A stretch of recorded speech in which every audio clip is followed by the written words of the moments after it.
Hello. Hello? Hello? I don't think I got sound now. Hello? I think I got sound now.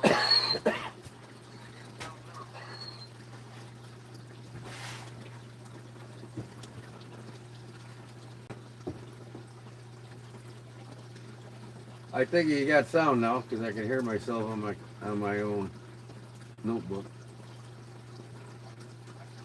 Yeah, no. Yeah?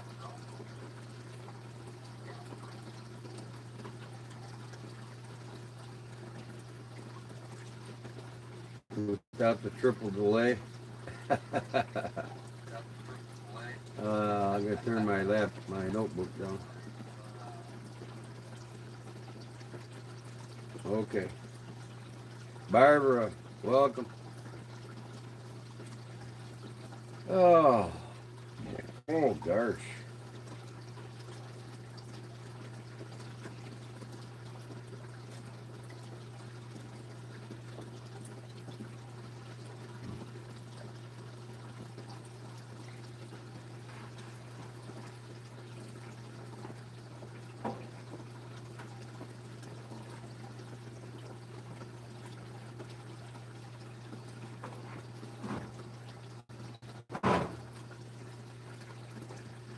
Well, the reason why I got my K-bars out because they're all for a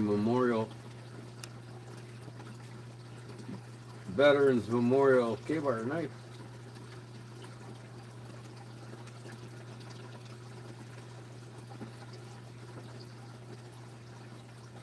What up, Cliff? Was any of you on Rob's Nerdy Knives? He's still alive right now. I went on there and told everybody I'm going live.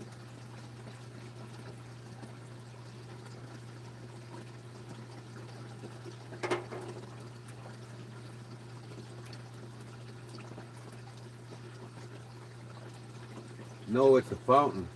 What's that? That's my fountain in the background. Right here. You hear the noise of my fountain, Leon. I got two fountains. Another one behind me going too. What up, Paul? Oh, oh. Got my neck knife in here today. My side buster.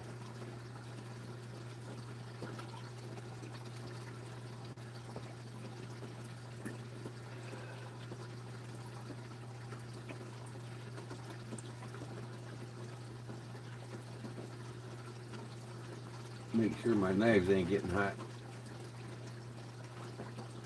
Yeah, they're fine.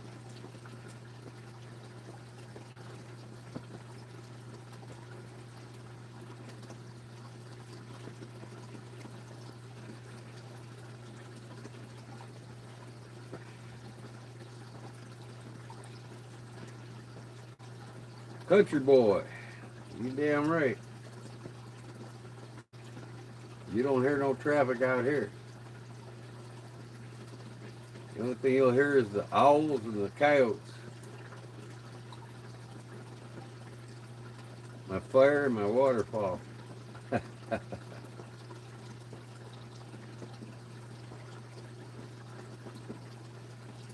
Y'all have a good Memorial Day yesterday?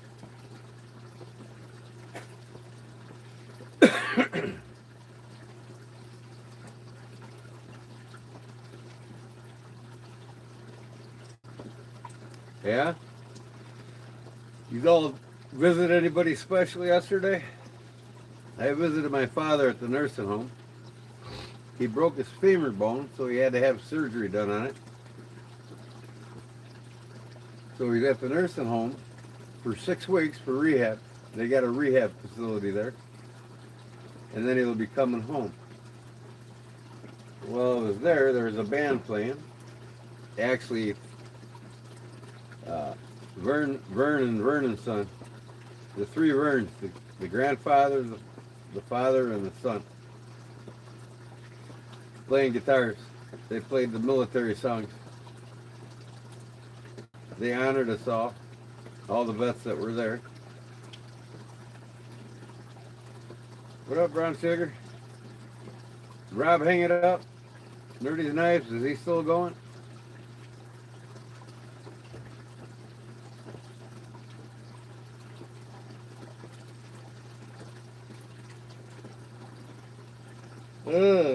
He's still going, or he hung it up?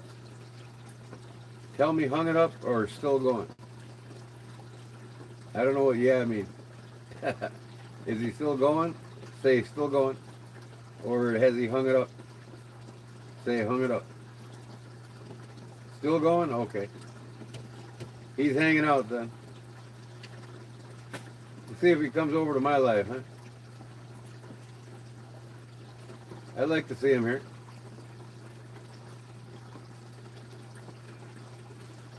But he's probably got to work tomorrow or today. I got my coral reef necklace on. Big one.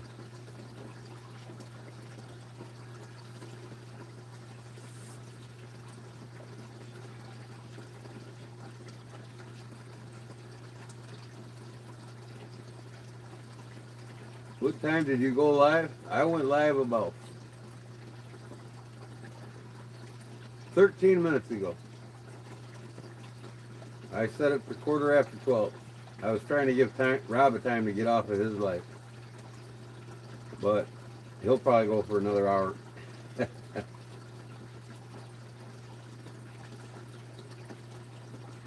Ugh. Got a lot done today, man. First thing I did is went to see my dad at the nursing home. Came home. I ordered a new carburetor for my log splitter. That thing hasn't ran in a year and a half.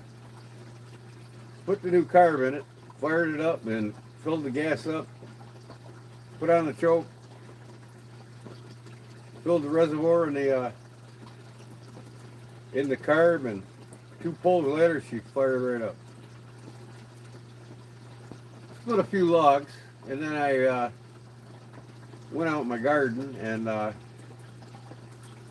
got the rest of my melons planted. I got my watermelons planted the other day, and last night I had to finish planting my cantaloupe. And I tilled my garden between the rows. Keep the weeds at bay. And that was pretty much it. Oh, I cut my grass. A whole acre of front yard grass. Gordon, I recommend some medicine for your psoriasis. And the turds in here block me for trying to help. It's called cloversol spray from a doctor. So my dermatologist should know about it, right? Should I ask my dermatologist about cloversol?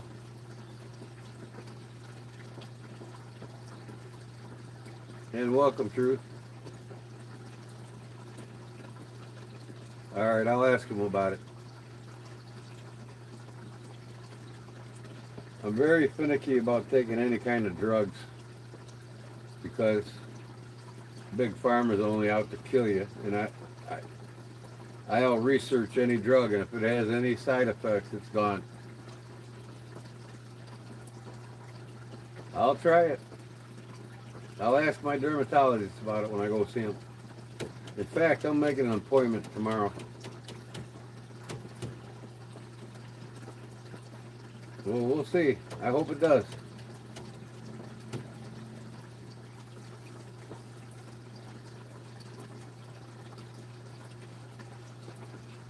Uh-huh. Can you guys hear the fire?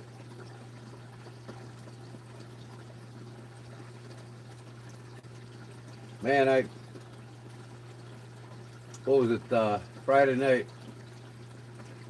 Or no, Saturday night. No, Friday night, yeah, Friday. Friday I woke up I hit a garage sale, or a whole community garage sale. There's like 900 houses on this lake resort, and there was probably 200 garage sales. So I hit probably a good 2-3 dozen of them. And one of my things I do when I go to garage sales is look for jewelry. I always look for jewelry.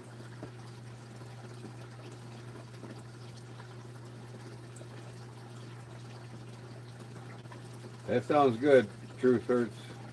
I'll check it out, brother. Thanks for telling me. But, so I go to garage sales, you know, and I go to resale shops and estate sales. Between them three, I can find some really great deals on watches and knives. So I'm on the hunt at these sales for watches and knives, of course, knives, and of course watches. So I get to them as soon as they open. And if I hadn't went to this one right off the get-go, they had $1 grab bags with jewelry in it. And this older couple having this garage sale, they're probably in their mid-70s. And obviously they didn't care what they had in the bags because, and this is why I do this. This is the 4th time now I've gotten something for less than $12. That's 14 or 18 karat gold. So they had these grab bags of jewelry for $1 a bag. So I got this one bag. It had 5 watches in it. One of the watches I gave to my mother, it was a Seiko ladies cocktail watch, and a modern one, not a vintage. It was probably from 1990, 90-ish. Real nice black one with gold tone accents. But the one watch in it was a white gold watch, and I knew it was gold right away. When I pick up a watch, I can tell if it's real gold or not, right off the get-go. I didn't say nothing. I gave her $1, walked off, went on eBay, and there's a post of one for sale, same exact watch, $560. And I'm thinking, there's probably got to be more gold in this than just $560. So I came home, weighed it, took the movement out of it, weighed it. It's about $980 in gold, 16 karat gold. I paid $1 for it. So now I got 4 watches. One is 18 karat rose gold, and the other 3, including the one yesterday or the other day, is white gold, 14 karat. The other 3 are 14 karat gold. So I've accumulated 4 watches in like less than 6 months now. Total value of gold in the 4 watches is around $6,300. So if I continue to do this every year, I can accumulate a lot of gold at a real good price. That's why I do it. Because there's a lot of people out there who just don't know what they have. It's either they know and don't give a shit, you know, like an older couple, they probably didn't care. They've had the shit probably for 40, 50 years and just decided to get rid of it. Well, I was there for the taking. So here's my plan. You know, I'm really much more bigger on Seiko than I am Rolex. Rolex is all about the looks and the advertisement with the stars, the movie stars and the, you know, and all that shit. And the Rolex watches are really outdated on their movements compared to the Japanese of Seiko and Citizen. I mean, I might even just get a Grand Seiko, but, you know, I'm going to get the Grand Seiko regardless It's a $7,000 watch, but I'll probably finance that. But I got 4 gold watches now, and if I get 2 more, I'll be at around the 10,000 mark. Maybe 3 watches. So when I hit $10,000 in gold, that I only got right now, I only have about $50 invested in these 4 watches I got. $50, folks.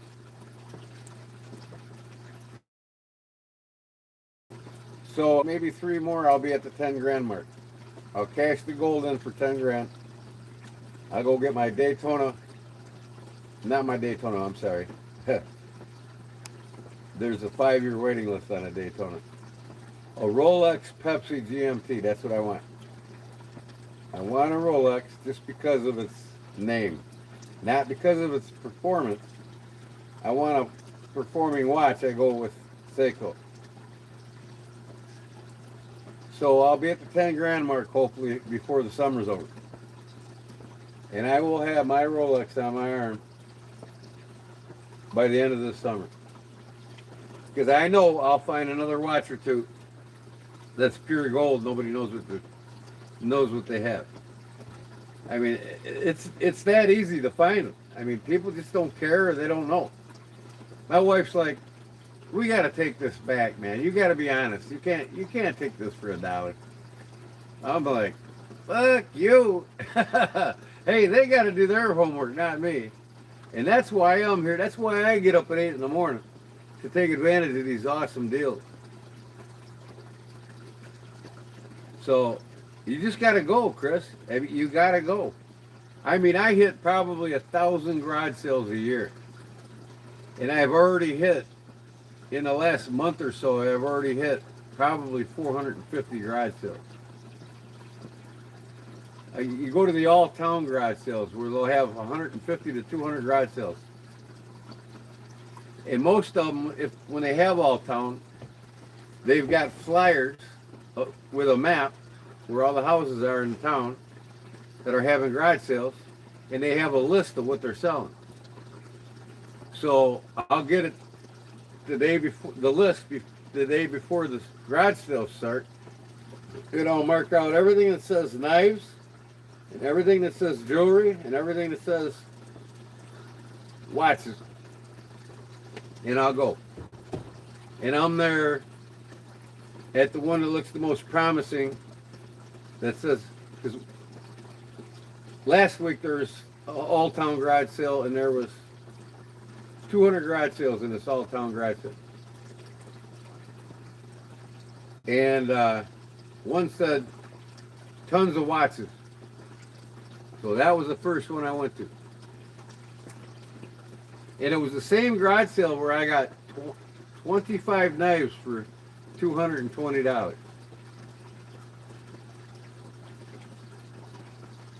And that's how I get a lot of knives. You know, I got a, you know, I probably accumulated over 1,000 knives in the last 3 years. And more than half of them came from garage sales. And I'm talking new knives. I'm not just talking garbage.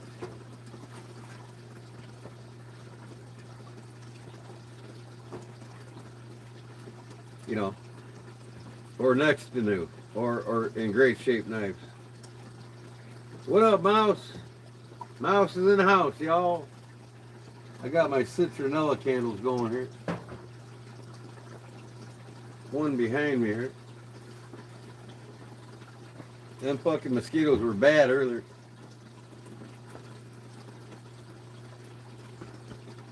I'll keep this one behind me. Keeps them off my neck.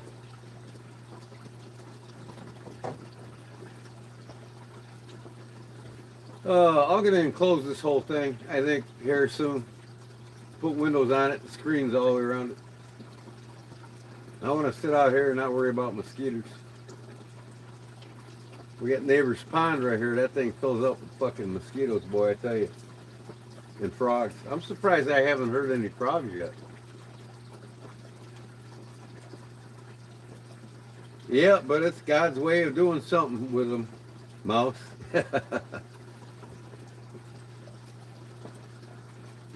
Or should I say Sean? uh,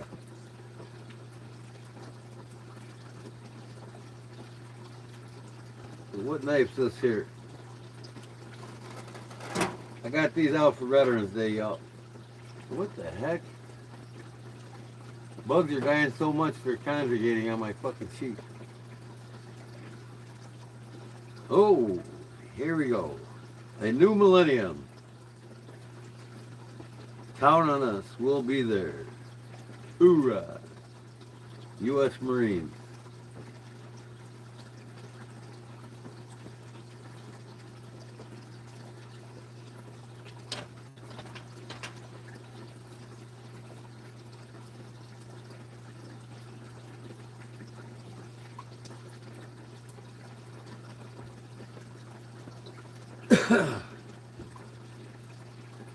Be right back. Gotta walk the pups. All right, Sean. I just walked mine. I'm gonna go get a soda pop.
All right, sorry about that.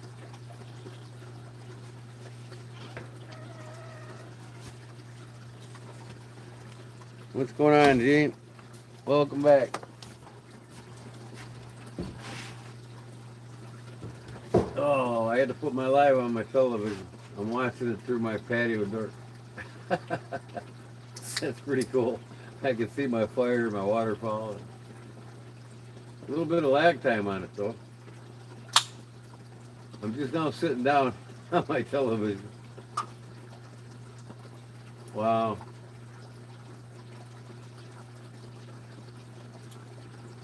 Wow, wow, wow. Oh.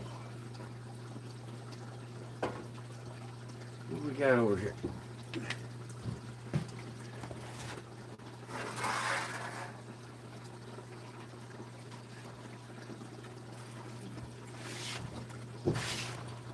Which one is this one?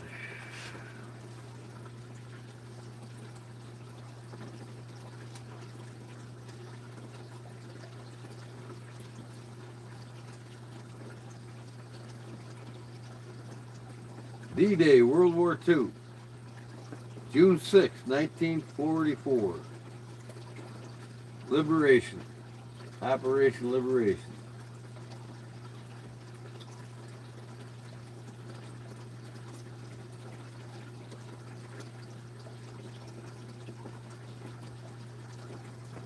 Probably can't see that.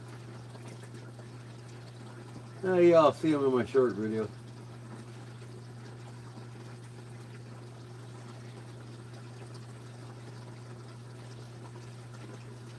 Brian Rosick, what's up? Welcome. This is the one that don't like to stay in the sheep. This one here is the Korean War.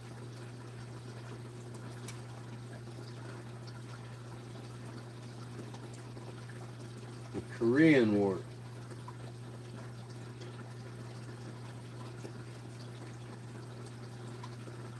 There's something about a K-bar, man, when you got it in your hand. It just makes you feel like a man, you know what I mean?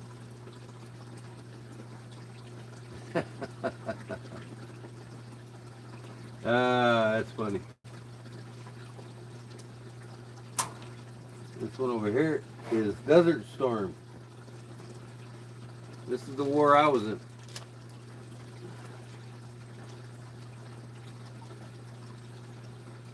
Commemorative Desert Storm, U.S. Marines. Hoorah!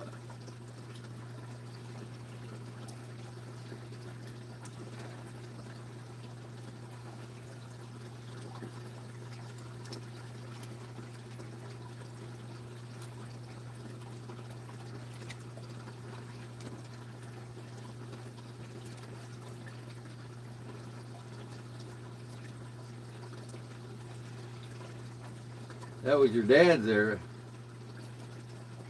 The Korean War? Yeah, my dad's era too. That's right.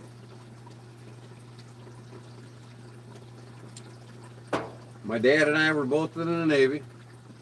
Both served in a war. And both carried the Mark 1, USN Mark 1 fighting combat knife, K-bar combat knife. Of course, ours had the green, camo green they called it. There's no such thing as ODE green back then. Camo green or jungle green.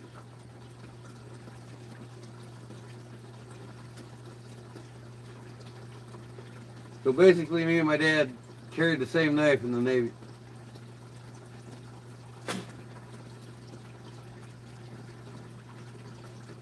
I had the Mark 1, it was a little bit shorter than this one.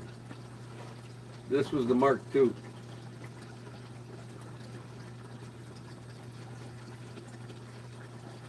K-bar fighter was the Mark 2.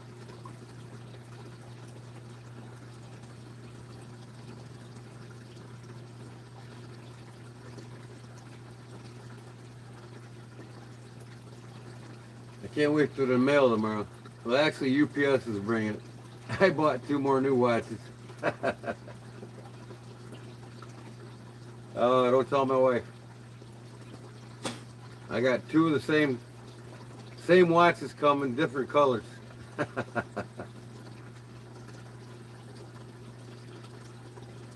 I almost bought just one watch, the Casio Edifice, but I got two Citizen Divers coming.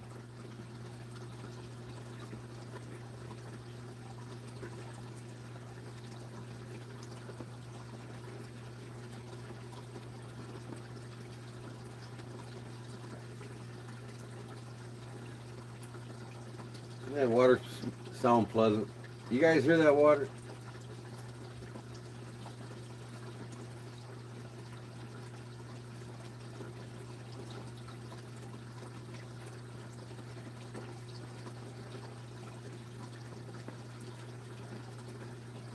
Oh, shoot.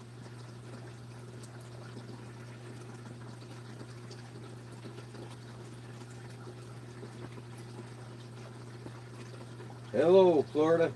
My old land, my old homeland. My old playground when I was a kid, Florida. I'll try to be right back. Got some internet issues this morning. Oh, that sucks. Sorry to hear that, Leanne. I'll be here. I've been live for 53 minutes already. I gotta reset the time on this damn thing. How can I do that?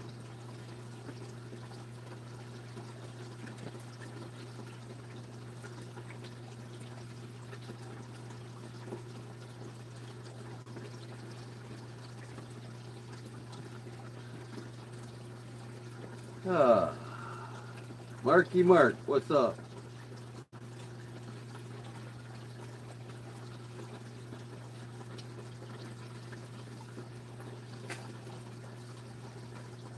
That guy was supposed to send me a picture yesterday, Chris, of your knife, but he didn't get around to it.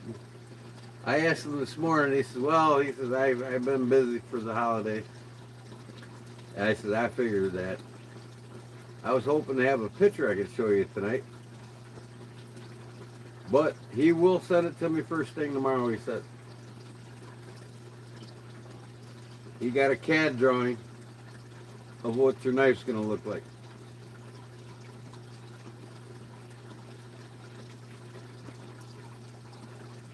So hopefully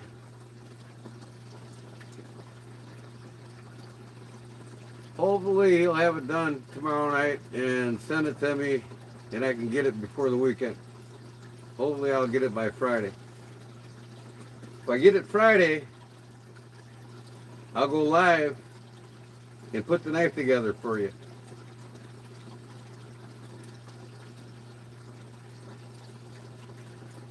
Either way, I mean, I'll be live probably Wednesday night again.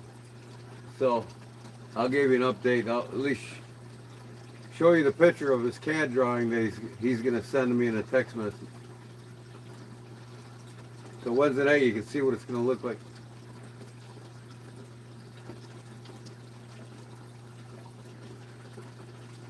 No problem, man. Like I said, I wish I could get it done faster for you myself, but unfortunately,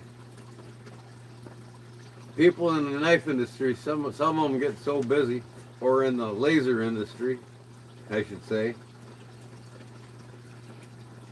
This guy does knives too. He's probably really busy, backed up. You can't just tell people, "Hey, I got a deadline. I want this by this day." It doesn't work that way.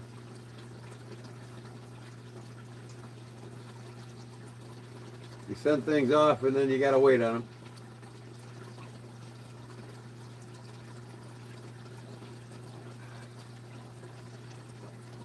What happened to Cliff? Did he fall asleep? Paul, you fall asleep? Brown sugar, did you fall asleep? Or just listening?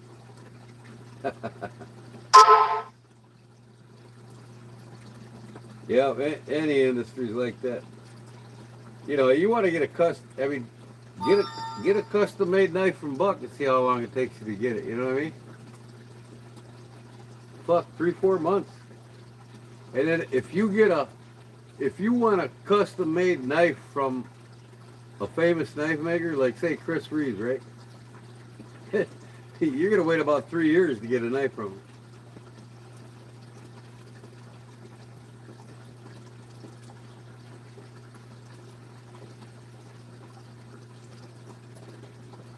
Like I wanted to get a special custom Rambo knife done the way I want it done from Gil Hibden, the guy that originally made the knives for the Rambo movie. And his waiting period is like 3 to 5 years.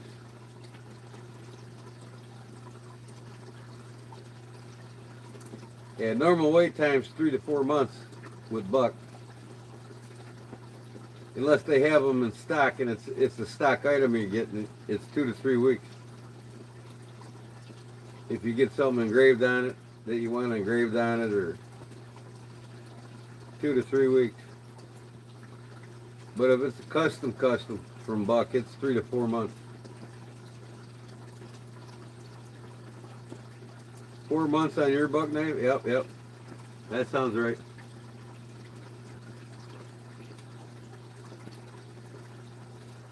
I've got a one-of-a-kind custom Buck. You all seen it, the Buck Dagger. There's only 250 made,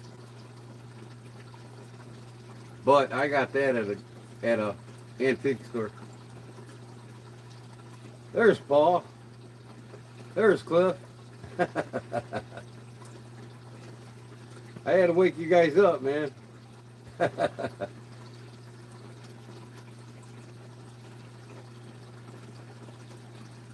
Oh, I feel like I gotta get the camera closer to me. I can't. I got it on the other side of the deck, zoomed in.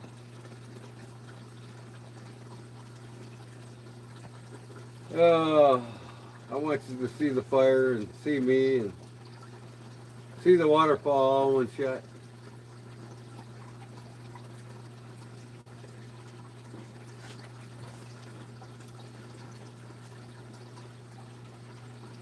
See my K-bars. My bad on the spelling. What spelling? Illinoisans are known for bad spelling. You don't have to feel alone.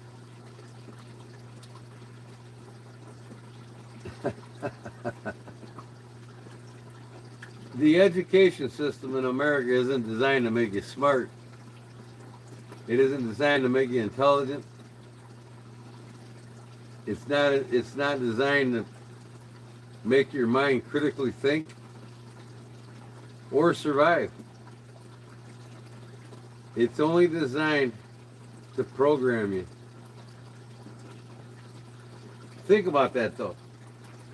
In 1920, now we're going way back over 100 years, right?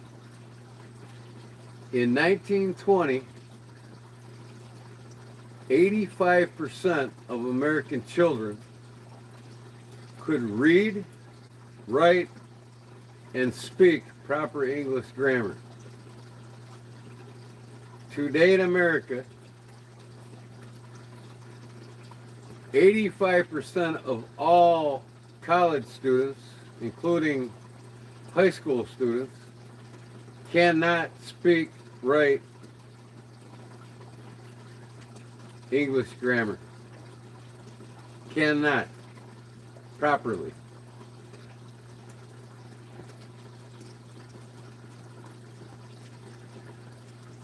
About your knife? Oh yeah. Hey, you know what? I might go down to my shop here in a little bit anyway, just to show you guys some shit. But it's nice to start out here, but I can do a lot more down there. And I redesigned your knife, Cliff. It's the same design, Same blade shape. I just took a little of the swedge apart, the thumb choil. I took a little bit of that away. And in the handle, it came too much to a point. I didn't really like it. I'm going to show it to you. I'm going to go down there and show it to you. Get your approval, but you're going to agree with me. It looks way better the way I have it now.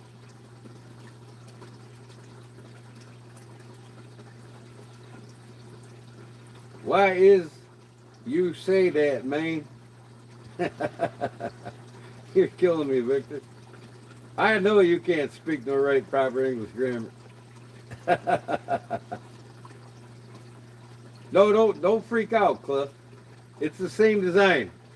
I just tweaked the back end of the handle a little bit. That's all. And I had too much thumb choil on the top. It was just too much. It threw off, because I cut the knife out, and I'll show it to you. I cut the knife out, and I'm like, man, this just does not feel right. Don't look right. So I got it perfect now. You're absolutely going to love it. And it gives you a little more of the top blade, the top back spine of the knife, too. You're going to like it, believe me. I'm going to go downstairs here in about 15 minutes.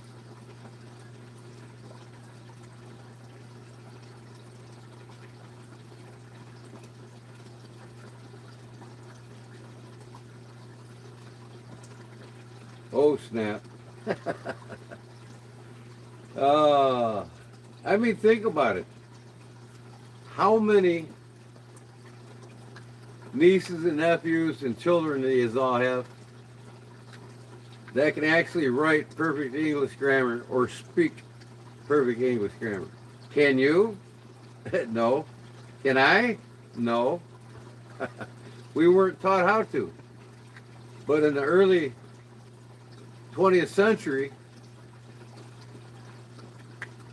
all children were taught. And now you cannot.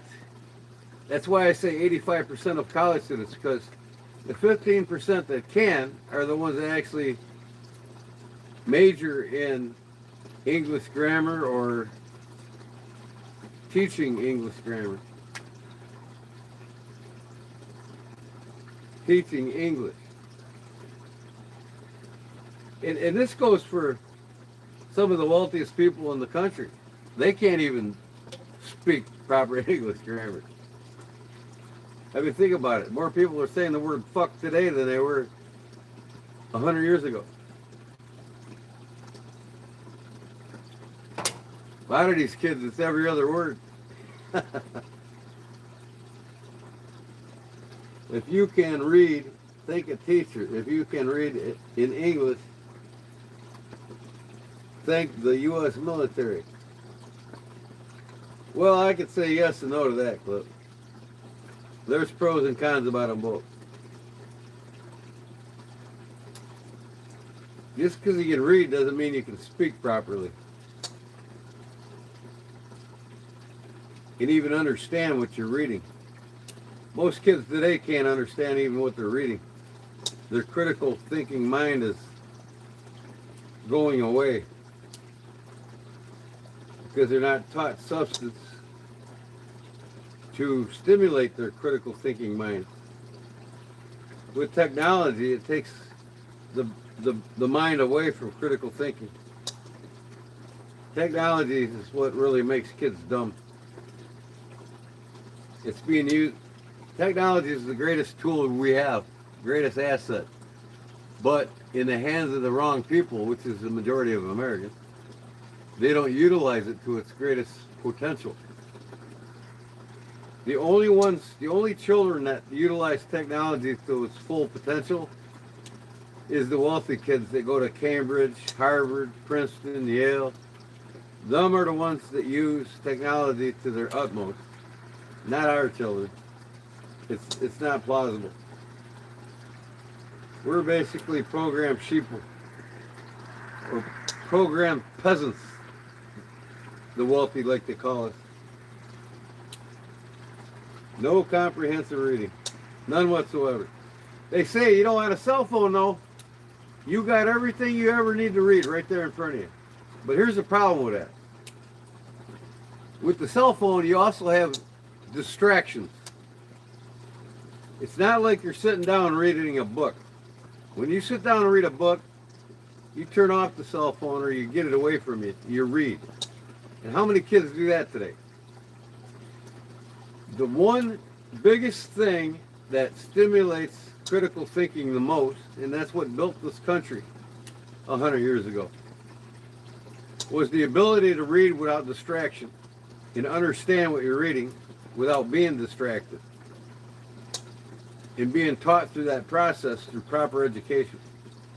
It's obsolete today. I mean, it's unheard of today.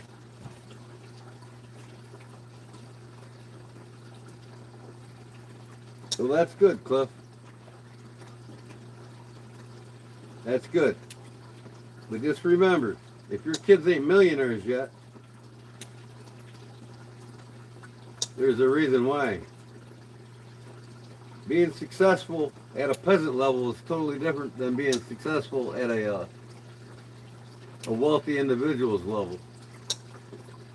You know, the wealthy families teach their kids how to be wealthy, not just how to get by or be successful in whatever they do. Successful in all ways. Outside of the peasants that they create. And there's a reason why 85% of Americans are pretty much peasants.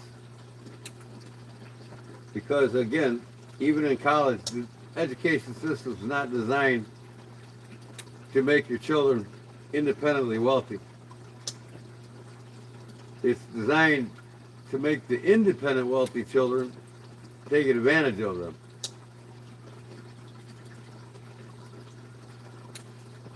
The wealthy people will always look down on you. Their narcissistic agendas is what they created. It's their shell that they created, and you're not part of it. The only way to become part of it is to get an education in college that makes you become part of it. If you don't become part of the system, you'll remain a peasant.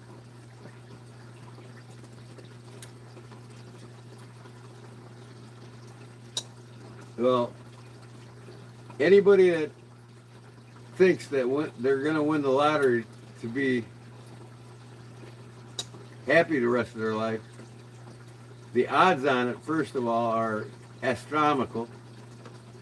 And even if you did, 80% of people that win the lottery are broke within the first 5 years of getting the money.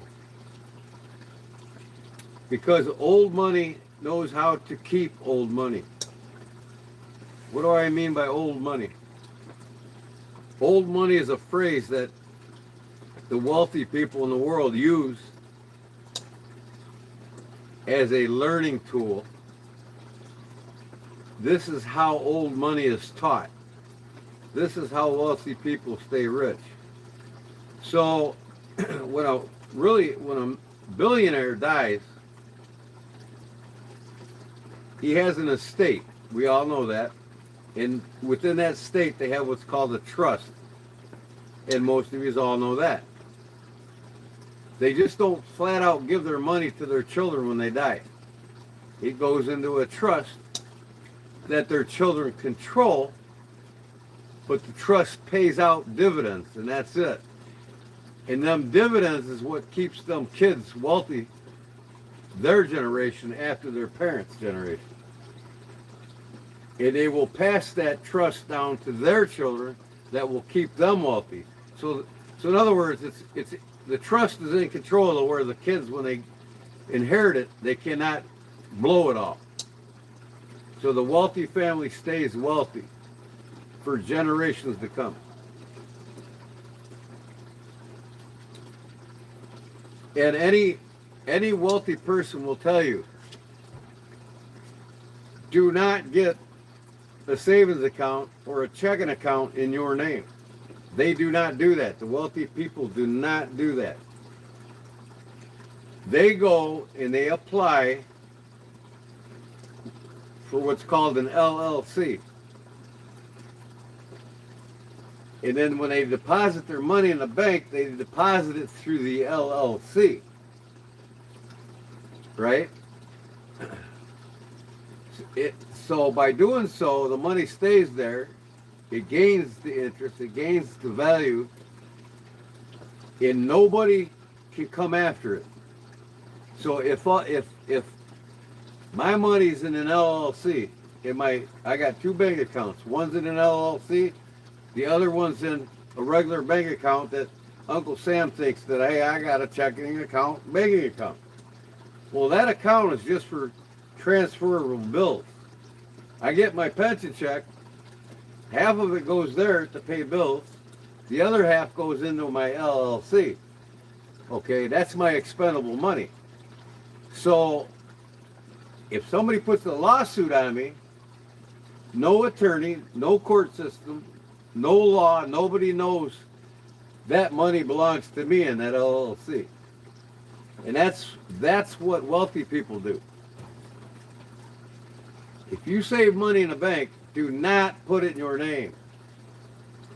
Only have a checking account and the savings account for transferable to pay bills only. So Uncle Sam's got a record of you paying your bills. That's it. Anything you save, put it in an LLC. Go apply for an LLC and then get an account. Get a checking account or a savings account or both under an LLC. If somebody wants to sue you for any stupid reason, they'll never find it. So that is what I call, and what the wealthy people call, old money. It's a trait that's old, that's been handed down from wealthy family to wealthy family. Now, I'll never be hurting in life because, my grandfather was a union contractor. He had 150 union pipe fitters, operators, plumbers, welders, all worked for him. And he had government contracts. And when my grandpa died, back then it was a lot of money. He died 3 years after I got out of high school in 87. And when he passed away, he had over $14 million in expendable cash and about $7 million in assets. But it's just the traits of old school money that he taught our family. And that's what I'm sharing with you guys. Now, he wasn't a billionaire by any means, but you got to know, I mean, my grandpa net worth was around 20 million. And he retired the business in 1979. That was a lot of money back then. I mean, it wasn't billions of dollars. My grandpa wasn't given $3 billion like Trump was. And blew it all. He worked for every penny of it. Man, I tell you what, I keep opening and closing this case. It's like fucking gritty, man. Right there. Once I get past that point, it stops being gritty. And when I open it, right there, it's gritty.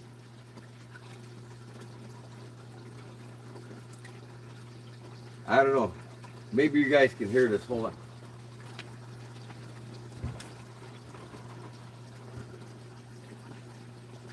Can you hear that?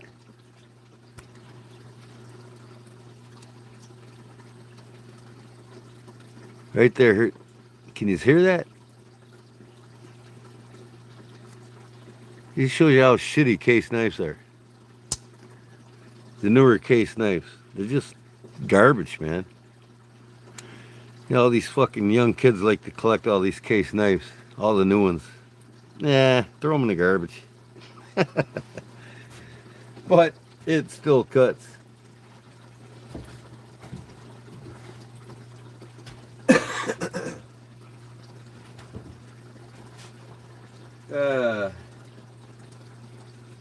He did it right, though. You talk about my grandfather? So I shared with you guys a trick if you want to hide your money from the law. Thanks, Chris. Yeah, I mean, my grandfather was a super intelligent man. He was a local politician, and his brother was a state representative, my Uncle Leroy Van Dyne, 42nd District, State of Illinois. When my uncle died at the in Springfield at our state capitol, my Uncle Leroy, when he passed away, they flew the flag half-staff for him when he passed away at the State of Illinois state capitol, Springfield. So my uncle was a super intelligent man. I mean, all my grandpa and his kids. My grandfather had 9 sisters and 7 brothers. There were 17 kids. And they were all super intelligent. Because they learned in the 20s and 30s, you know, the old school ways. They were the ones that could read, write, and speak proper English grammar.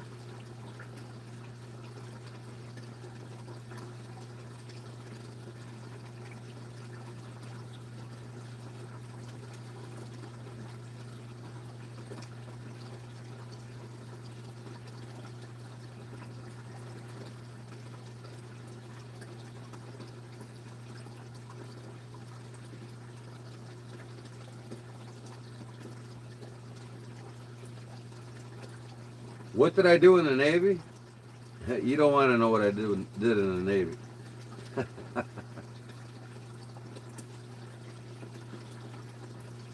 I hid in the shadows of darkness.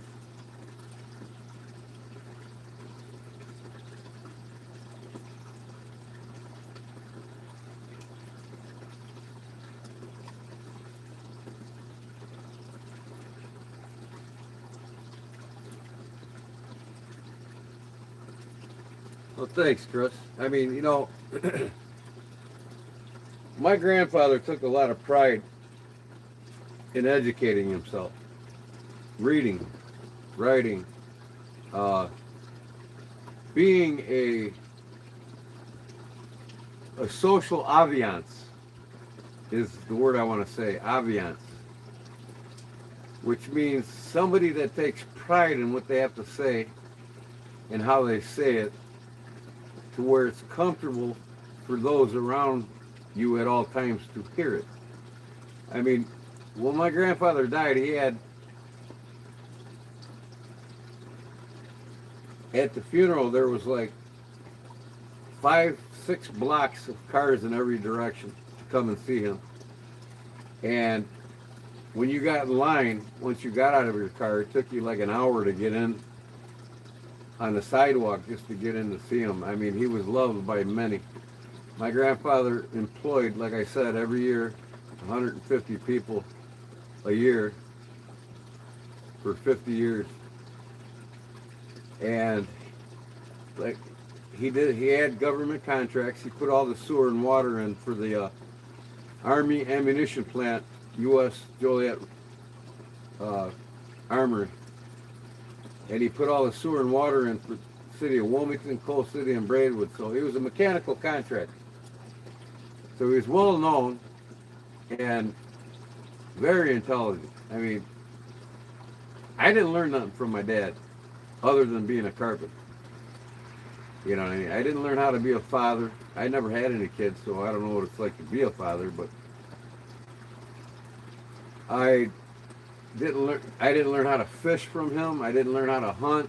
I didn't learn about knives from him.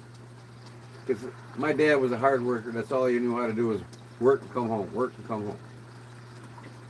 My grandfather worked 14 to 17 hours a day, every day. He'd go to work, make sure the guys are in the job, do what he had to do, and then when he come home, he had a 5-acre front yard. He would be out mowing or working on his house or doing something until the day he died.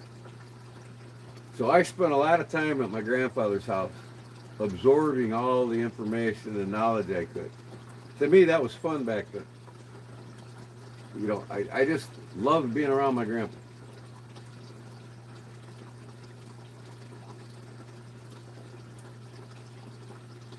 And he always told me when I was a young kid, and I took it to heart. I mean, this is my YouTube channel, so I'm going to talk a lot, of course, because it's my channel. But outside of my channel, if you're around me and you socialize with me, I got one rule when you're in my boat fishing.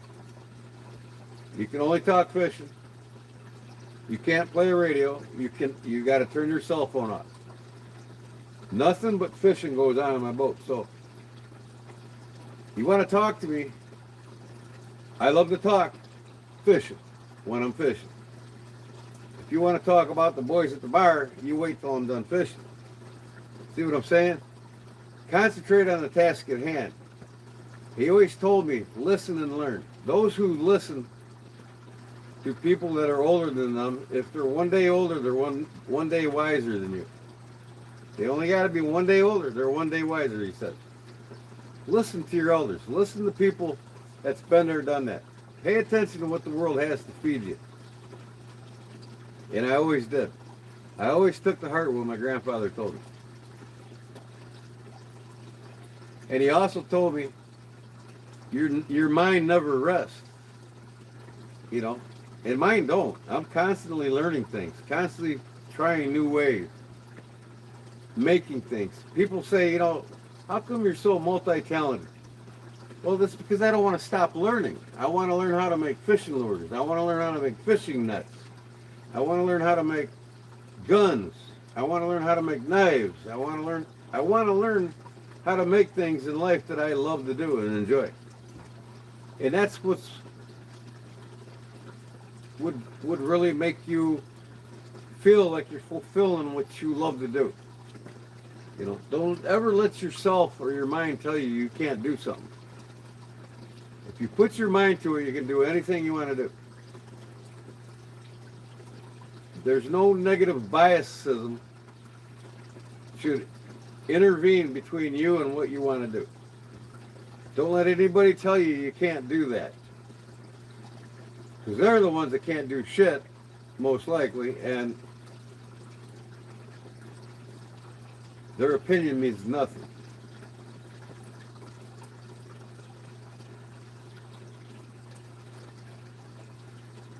So, and my brothers, they're in a different world than me.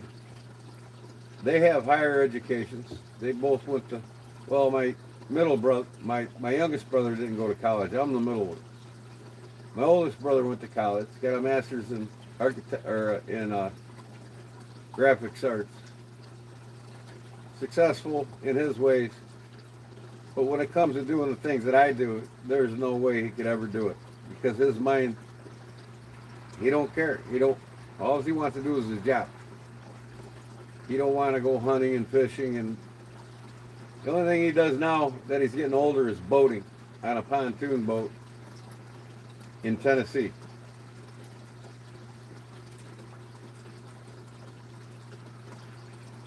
But yeah, I mean, you guys want to do something, do it. Go after it. Don't tell anybody otherwise that says that you can't do it, because you can. You can do anything you put your mind to.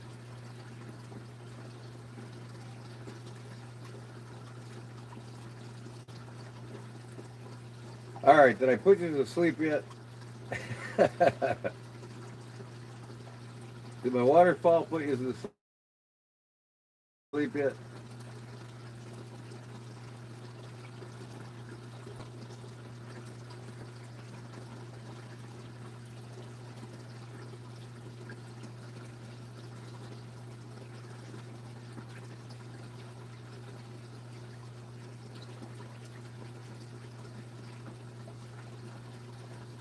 I'm the late night guy that you guys can count on to stay up later and watch a late live. But I don't see Rob coming over here. Is he still live? Is Brown Sugar in here still? Is Rob still live?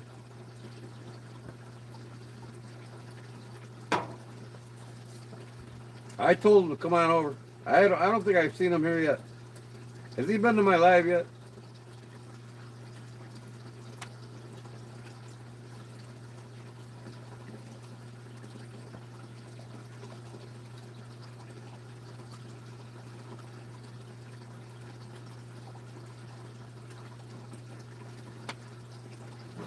This thing went out. It doesn't want to stay lit. Got a short wick in it.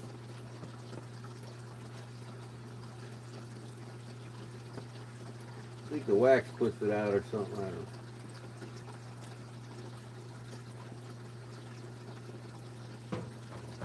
know. Fucking thing went out already. Let's pour some of this wax out of here.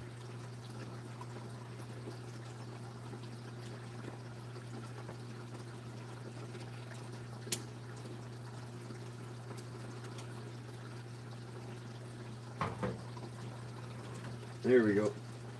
Had too much wax in it, I guess. He's off? Okay.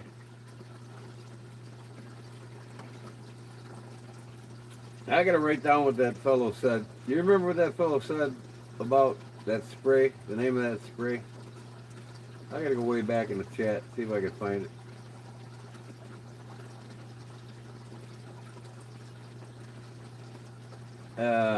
He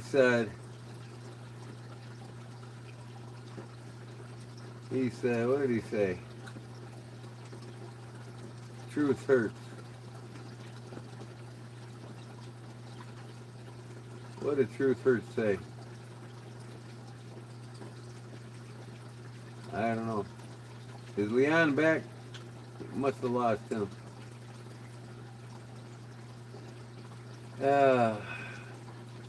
Need to find a bench grinder cheap. Maybe a garage sale. Yeah, Sean, that's where you'll... you can find one. I got one here you can have. I got two of them. Come get it.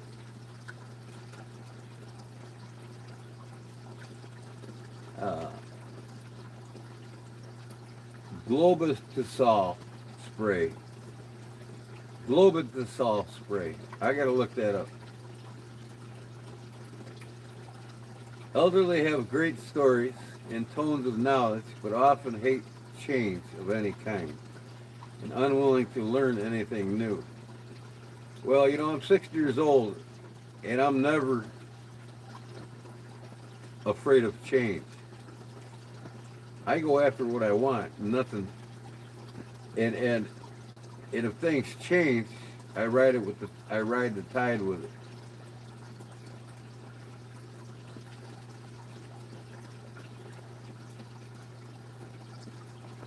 And I'm constantly learning things new. Oh, what we get, Todd? What up, Todd? Welcome back, man.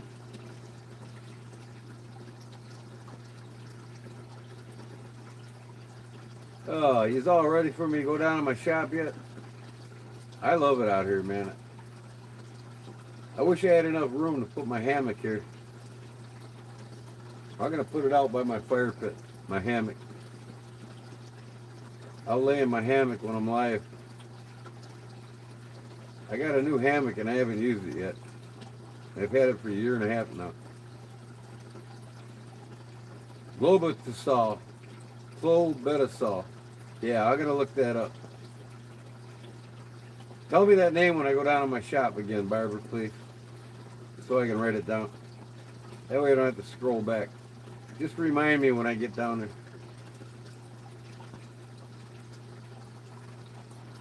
Show us the shop. You want to see that knife bad, don't you? I got the first one cut out, and I actually took the blade down too low too. So I'm like, well, I got to start over. I might as well make this design the way it should be.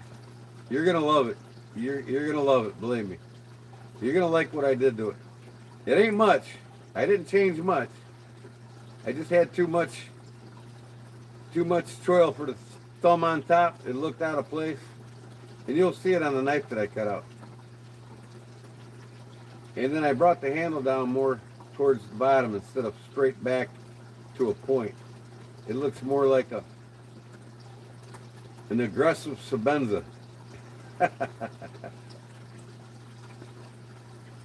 Yeah, it's a spray. That's what the fellow said. We'll see how it works. Hopefully it works great.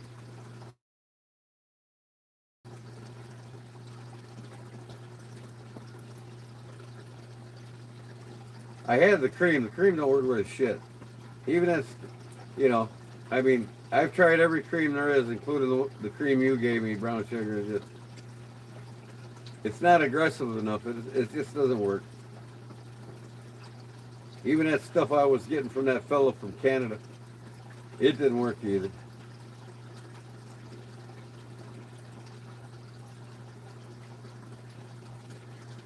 I want something to take it away. I might have to get shot. And I think once it's gone, then I'm gonna amp up my immune system so it stays away and then get off the shot. Yeah, the injections, right. But if it comes to it, I'm gonna take the injections and then that's it, because that shit'll damage your liver and your everything else in your body. So I'm gonna do it once and that'll be it. I'm gonna amp up my immune system, because all it is an autoimmune disease. Once I amp up my immunity after I get them shots, then it should stay clear.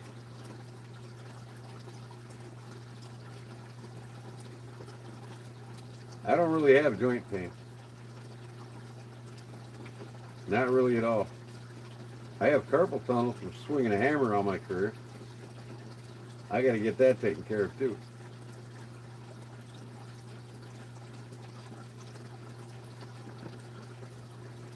But I got to go down in the shop, and you guys have to put up with my cats. They're starting to get really attached to me being down there all the time.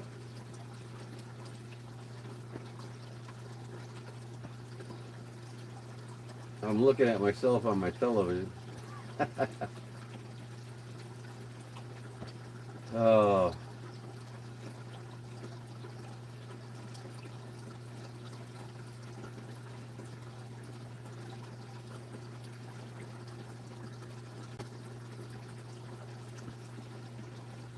So we got a new ramp in the North Island at town here in my hometown. We got a North Island and a South Island. They call my town the Island City. It's surrounded by water. And there's two ballparks. There's a ballpark on the South Island and there's a ballpark on the North Island. And Route 66 splits right through my town. It separates the South and the North Island. So on the North Island, they put in a new all aluminum brand new ramp with a sidewalk going to it. So they spent some money on it, and it's a kayak dock. It's one of them self-lowering kayak docks. It's pretty cool. So it just happens I bought a new kayak, and I'm gonna go give it a shot.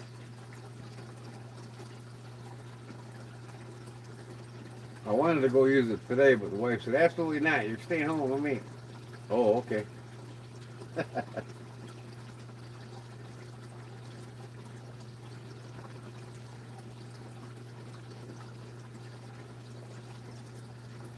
So,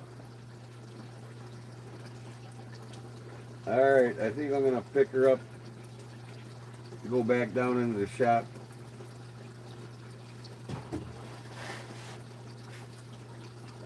I'll show you where I got on my new pocket drops.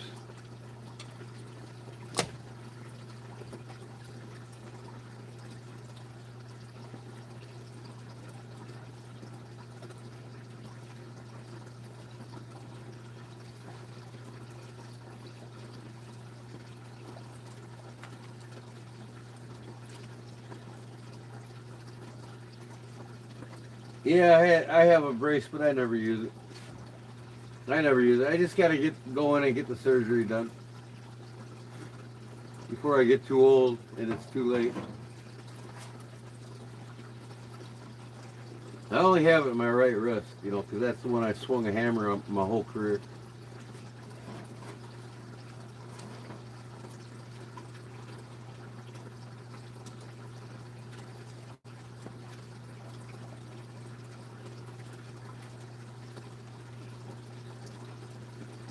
So this is going to be 2 trips, I'm sure.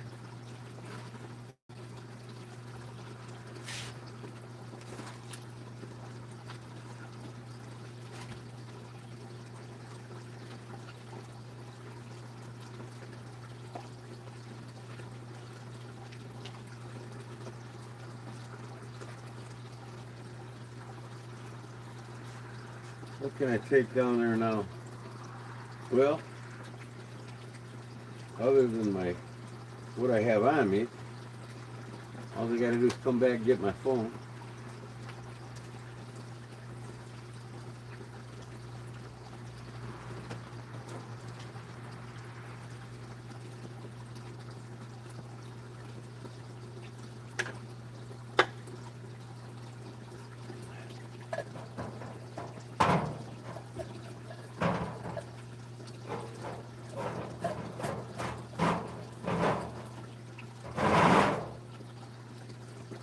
Alright guys, I'll be right back to get my phone in a sec.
Okay.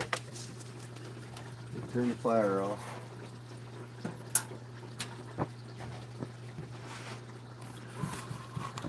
Get my phone.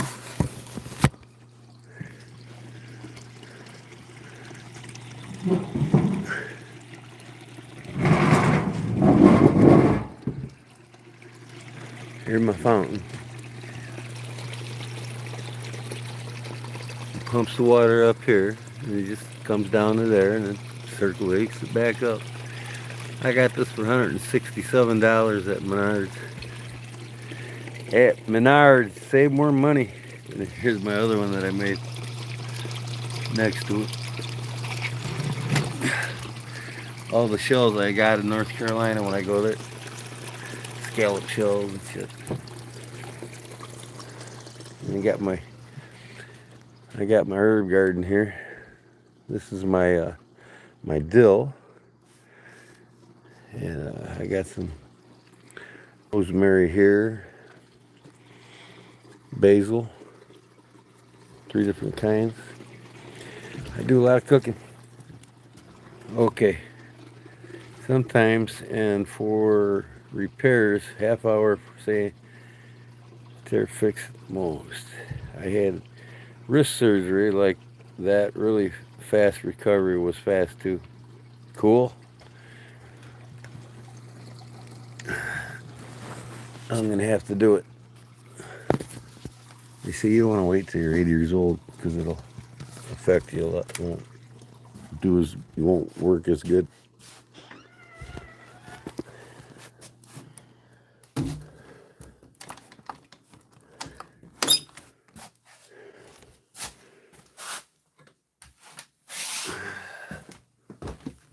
I built a ramp for my dogs. They never use it.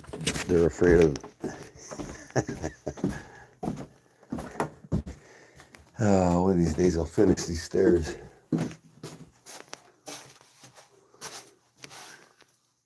What are you doing, kitty? You see my kitty out there?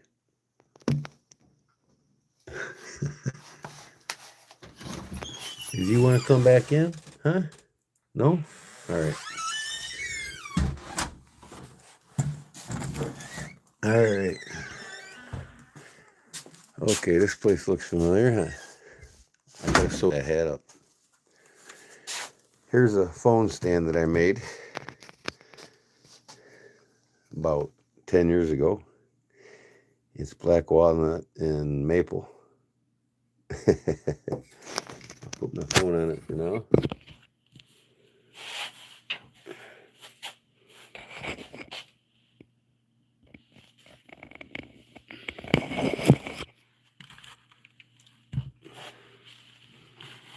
Okay, what do we got here?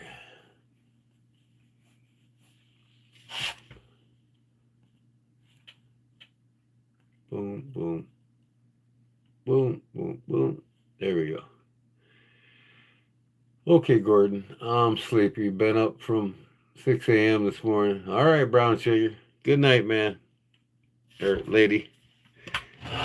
God bless you. We'll see you probably Wednesday. Probably go live Wednesday. Okay? Thank you. Just a little something to show you before you go. Trump's an idiot. This is my beer mug.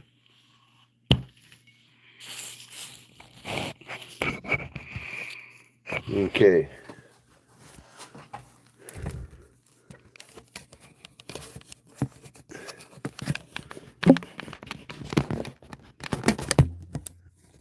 My phone back in the stand.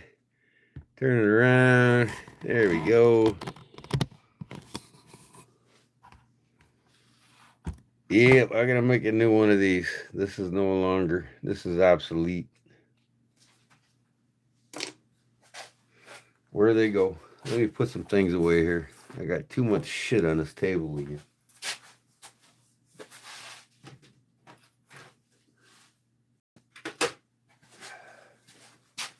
Always got shit on this table.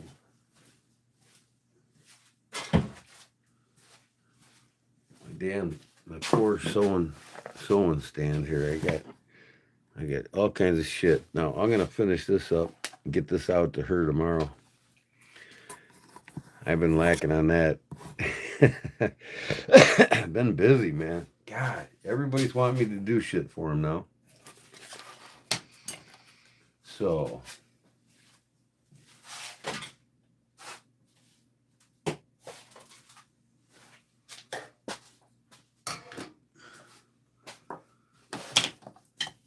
all right, 1, 2, Where's the, oh, here it is. All right. Here's the new design. Clifter. There's the new design. Now, I cut yours out. It's cut out here. That's just, I mean, that feels okay. It's too aggressive, and I don't need it. So here's what I came up with. What I want to do now instead. See how this is rounded? That's rounded. This is straight. I don't like that. So here, I got rid of a lot of the swedge, but you can still get your thumb on there, no problem. And you can tell if I put this here, what's going on here, see? So you can see here's the new shape. You can see here, there's more blade coming across here, and I took too much off on this, so I got to start it over anyways. So I'm going to cut this out tomorrow, but just to show you. See here, it's just a little bit of a swedge here. Just enough for your thumb to go on. It doesn't have to be cut aggressively like that. That's just too much. Because it takes away from the backhand, you know. And then you can see here, this is more of a traditional style knife end here.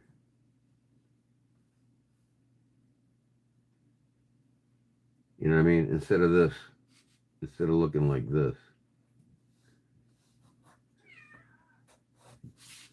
You know what I mean? So this is gone. So basically it looks more like a modern knife and not really out of place. I mean, I don't really care for this roundness. And this gives you more handle on the back for your grip. You know, it comes straighter back. You know, it'll fit in your hand a lot nicer. So I'm gonna cut this out on the plexiglass on the Kydex.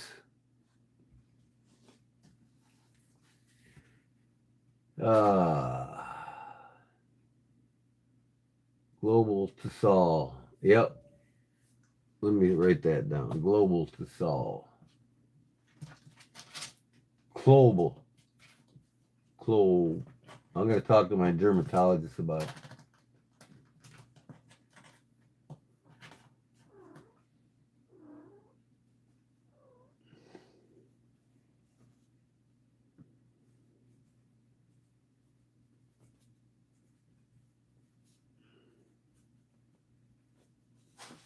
All right, I got it wrote down. Yeah, so don't you agree with me though? I'll cut this out now and I'll show you what it looks like on the backside.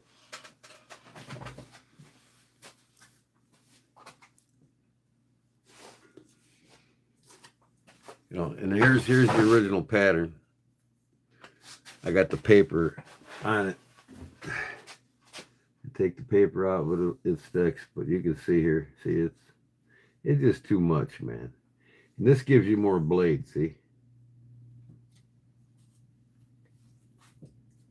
And so instead of the swedge being like that, it's more straight up.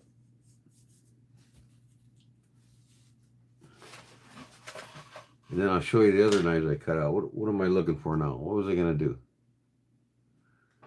Oh, scissors.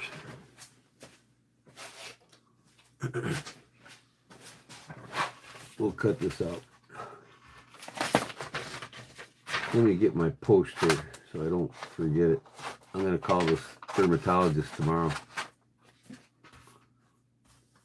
I'm going to put that right up here front and center so I don't forget. All right.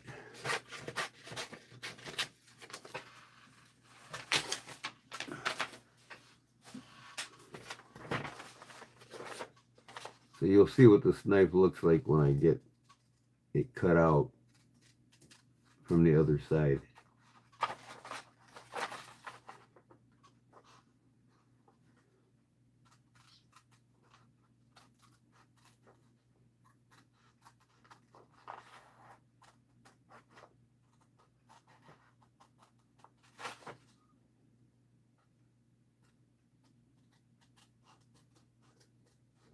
I'll have this cut out, and I might do some. I might go live Wednesday and heat treat them all. Get them ready for handles. I'll show you the other two knives I got done too here in a second.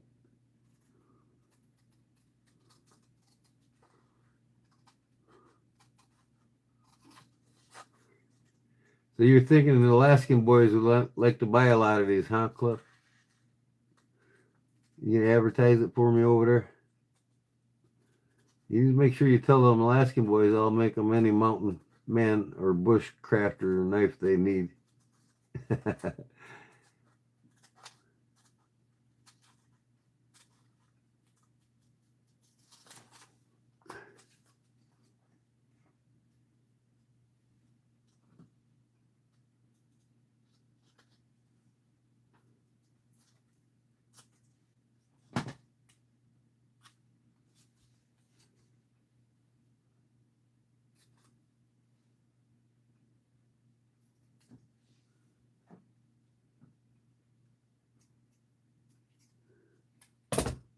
Okay, now you can see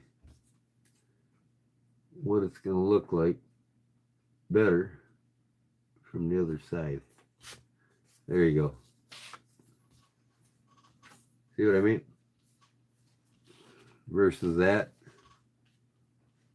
That, you know, that looks like it's going to fit in the hand a lot nicer. You still got that swedge for your thumb that this finger will lock here and this thumb can still lock there. But yeah, I mean, I think that's a lot better than that one. Do you agree or disagree? Already has been what?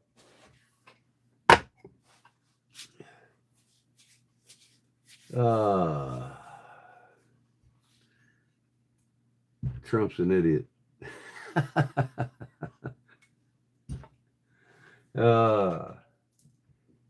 You have to be in the medical field then. All right, cool. Yeah, so this is garbage. All right. Here's my Puko knife. It's cut out. This is going to be my short cut and carving Puko knife. It looks nice. Turned out perfect. I got to cut the swedge on it still, you know, the Scandi grind on it. But I'll probably do that Wednesday with the new one of these.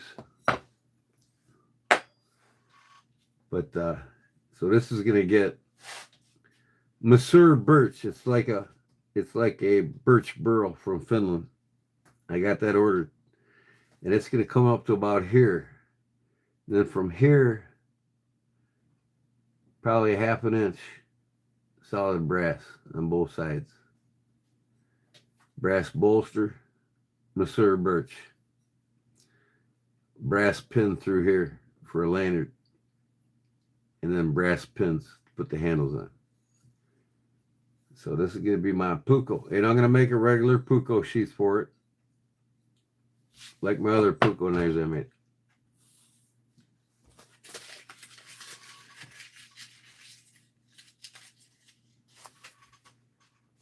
Was in for 10 years as a nursing attendant. Worked in the operating there theater. I got you. Cool, Todd.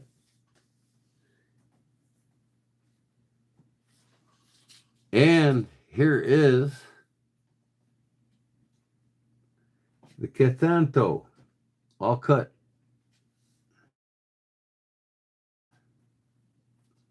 What do you think? Your 2 fingers go right here. Boom. It's going to be a beautiful pocket drop. Ready for heat treating. Ready for heat treating. And then tomorrow night, this will be ready for heat treating. And like I said, I'll probably do the heat treating Wednesday. You guys can watch me do it. I'll set up outside again.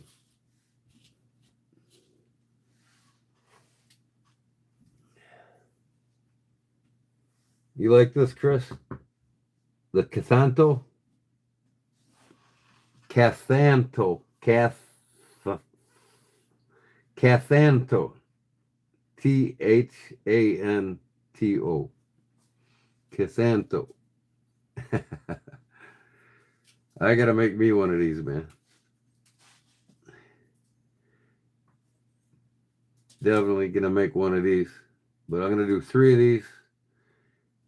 I'm probably only gonna do one of these for myself because people ain't. I might make 2 of them. Somebody wants to buy a Puko short for carving off me, they can't. But I'm gonna make 3 of these and 3 of these.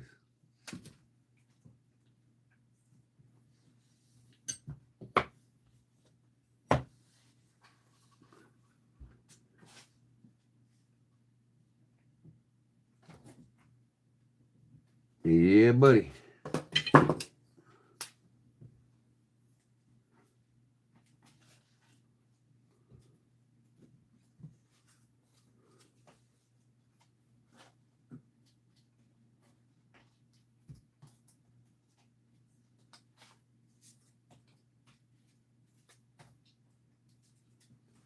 That's a beautiful thing. I'm gonna put jimping on there from here to there for that thumb. It's gonna get jimped.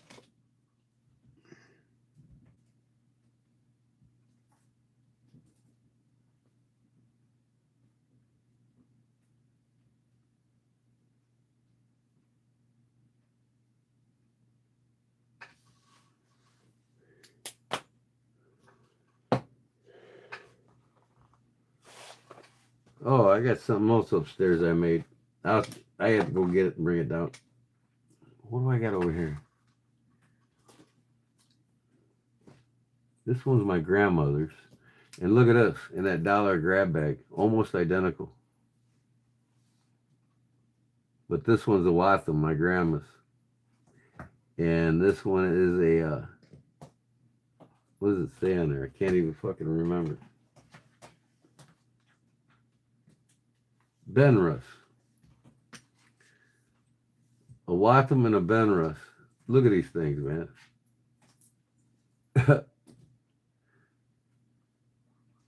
This is my grandmother's. She had this thing for 50 years. 60 years maybe. I think my grandpa bought it for her for a present one year. So I'm restoring the movement, and I gotta service the movement in it. And then I got this one with 4 other watches in a bag for $1. Women's cocktails with the diamonds. And then here's another dollar bag. And this watch here was in the my dollar bag, and I gave it to my wife. So my wife bought this dollar bag. She wanted the bracelet and the earring. She loves this bracelet. So I'm going to polish it up for her. And then she loves these earrings. She got them 2 earrings with it. And there was a couple more things in here that she had for $1. But I don't know if that watch is in here. Oh, I put it upstairs. That 14 karat gold white watch. I'll show you a picture of it on my computer here in a second. Great. That's great. It means things are broken, but a lion isn't waiting for surgery, that is. Okay. But yeah, she wanted this one out of my bag because she loves the turquoise. This ain't an original back end of the bracelet. Somebody put this on here, but it works. I mean, so I got to clean the crystal up for her and put a battery in it. But it's just a sharp watch. It's pretty cool. I'll polish it up real nice for her. She loves the turquoise. And it's a quartz watch, I think. Pretty sure. Yeah, I took it apart. It had a battery in the back. This thing, sharp, quartz. You can't even really hardly see through the crystal. It's so scratched. But I might take it off now and show you how I buffed that. Look at it now. That's the before. You can barely see through it. Wait till I get done polishing it.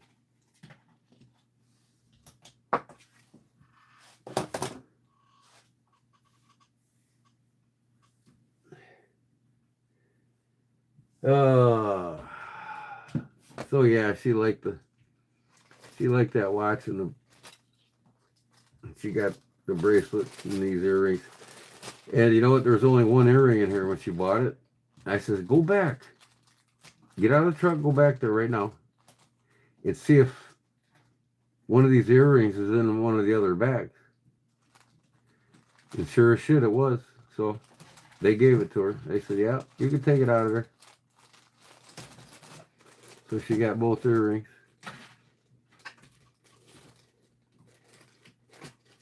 Lots of pain and swelling, huh? Sorry to hear that.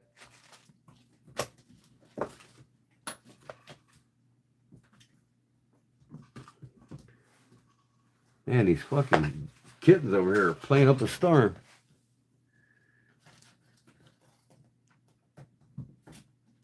They're trying to figure out how to get out of that box. They can't do it.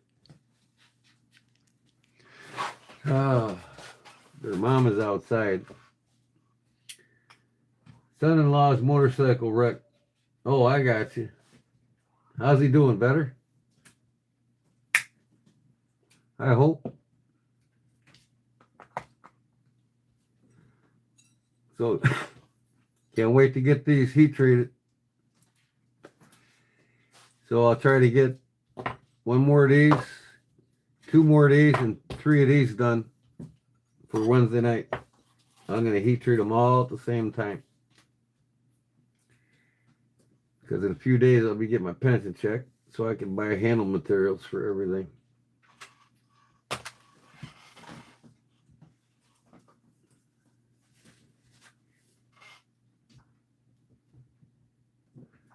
That's going to be a cool night, man. I got to make one of them for myself, too. So I'll make 3 of each, and 1 of each will be to me.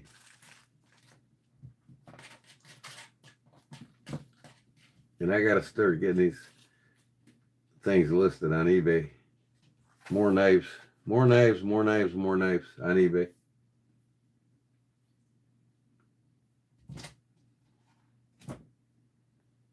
Shadow, what's happening? Welcome.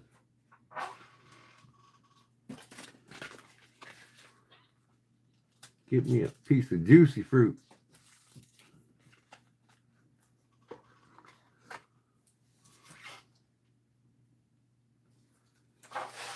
I took a movement apart last night, and I tell you what, it's a chronograph. There's 6 hands on this thing. Look at all these parts, man. Oh, man. There's like 125 parts to a chronograph watch. Wow, and these fucking screws are tiny.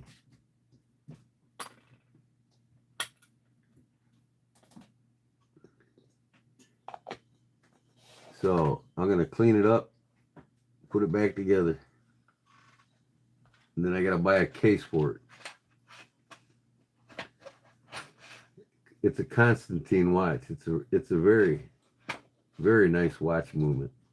Swiss made. People are interested, but I can't do anything till I have it. D-man, but not pressuring you. Oh, you're going to get it. It's going to be off by the coming weekend. So you ain't going to have a longer wait, that's for sure.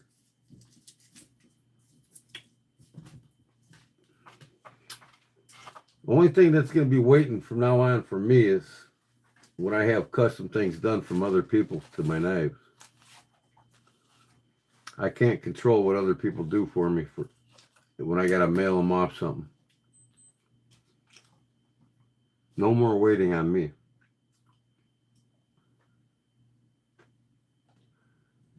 And if they're interested and they like it, oh, you'll get, the more you sell for me, Cliff, the more you're going to get free. Put it that way.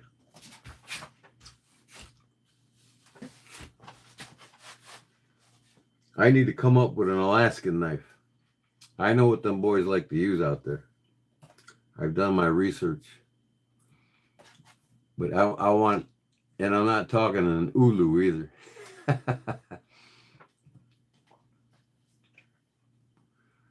I want to come up with the ultimate Alaskan skinning knife for big game.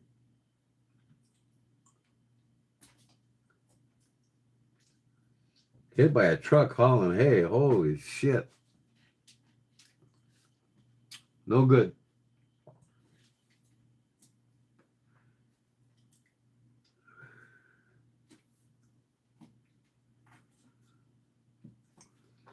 Yeah, so you guys really like this aggressive Tano? I mean, it's not straight up like a lot of Tanos. It's more aggressive. Like I said, when you cut, you don't have to tip it much to use the front of it. You know what I mean? I think this Tano's the best shape, really. In my mind.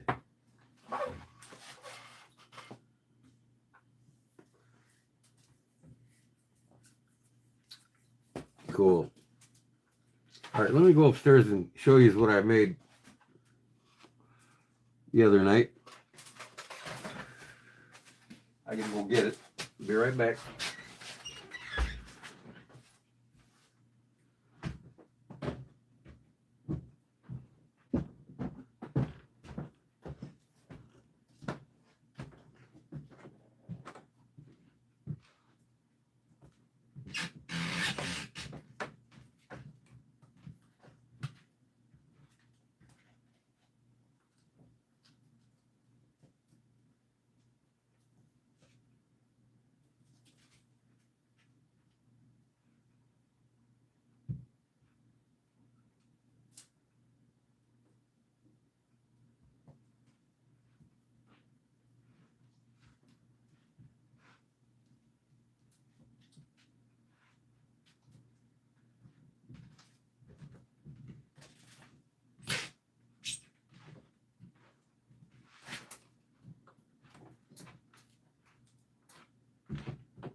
Oh, okay.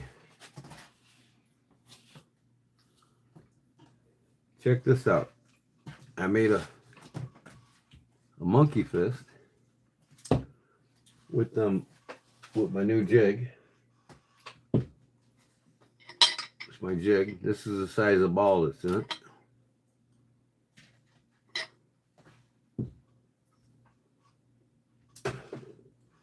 And this thing is a weapon.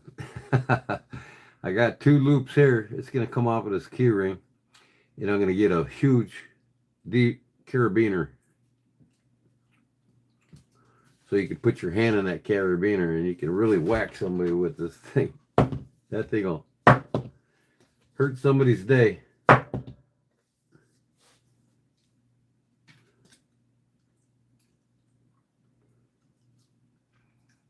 So that's what I made. It turned out perfect. 8 strand. 1, 2, 3, 4, 5, 6, 7, 8. And then check this out. First time I ever tied one, and it turned out pretty damn good. This is called a globe knot. You ever see the globe knot? This looks cool with 2 different colors, because then you get colors going this way and the opposite colors going that way. I'm gonna do them. When I get paid, I'm gonna buy 1,000-foot paracord rolls. I'm not gonna get the short rolls anymore of 200 feet. I'm gonna get the 1,000-foot rolls, and I'm gonna get common colors like red, blue, white, black, yellow. But this is called the globe knot. And then I got a Victorinox on the ring. But all right, Todd, man. God bless you, brother. Thanks. Appreciate it for stopping in.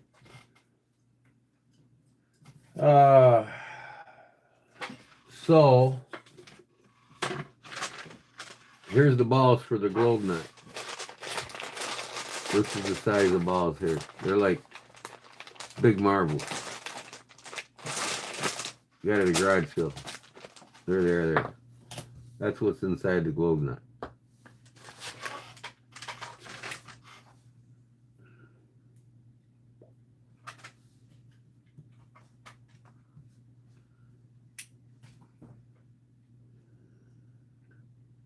Good night, Todd. Thank you.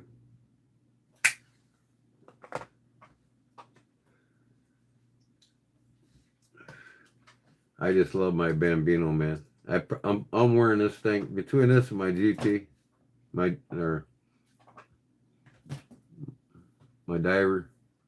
I love this thing.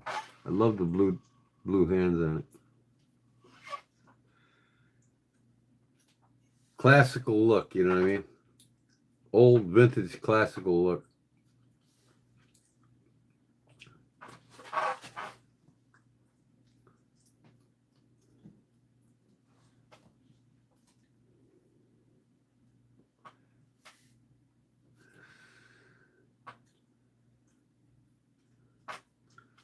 So what do you think? You guys like this globe knot? I'm going to make a bunch of them. I'm not looking to sell these like crazy, you know what I mean? I'm not no Kelly mishmash or anything. I love this though. This is cool. I'll make a bunch of key fob ones of these. Y'all want a globe knot from me? They'll probably be like 15 bucks.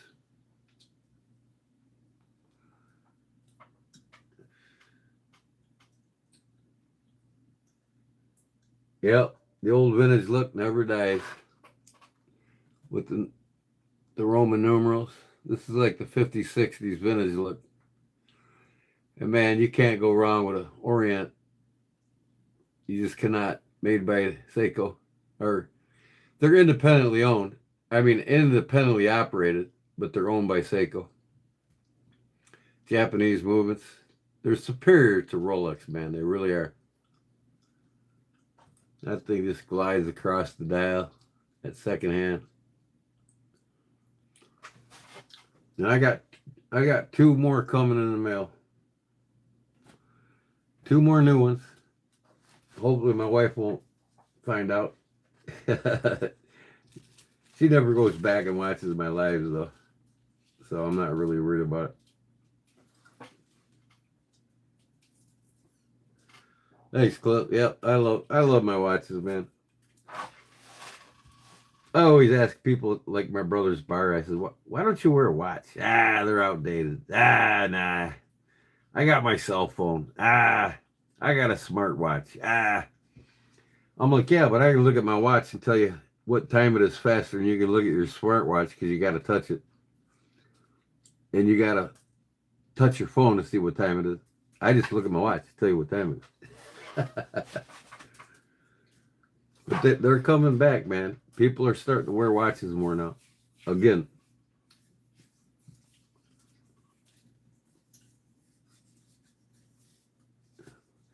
Like these old ones here I got. Vintage. Absolutely love them. I got these on Whatnot for like 15 bucks a piece. This one's an Elgin made in Germany. That's after Elgin, Illinois. Elgin started out in Elgin, Illinois, like 65 minutes from my home here. Elgin made the most pocket watches in the world in the early 20th century. And then they sold out to the Germans and the Swiss. They still make Elgins, but I don't even think the Germans make them anymore. I think the Swiss, but this is from like the 60s. And I'm yet to work on these. I'm going to take them apart, clean them. They need serviced. And then this one here, this thing does work. doesn't have a second hand, and it doesn't look like it ever had one, because I don't see a hole slot in it for a second hand to go in, unlike when you do a second hand on a regular watch. But this thing is accurate as hell when it's fully wound. But it needs to be taken apart and serviced, re-oiled, cleaned up. All the old oils in them. These probably haven't been serviced in like 40, 50 years, if they were even serviced. But I love these vintage flex bands. I'm a sucker for them. I love them.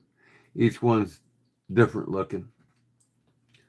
Here's one that I had on a Seiko I took off, and I think I want to put it back on, but I put a NATO strap on that Seiko Sport that I got. This is on this was off of a vintage Seiko, but I put a NATO strap on. But this one here, I gotta look at the movement. Can't remember the name.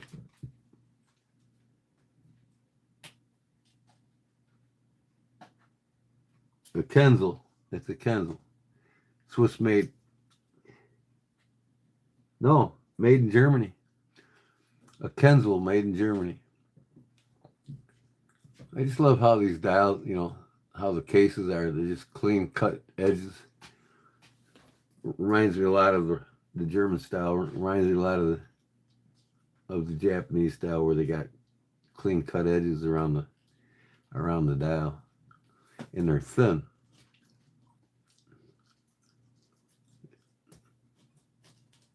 Love them.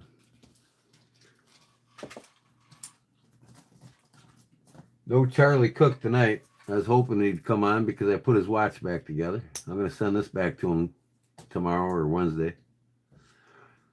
Couldn't find the new hands for it.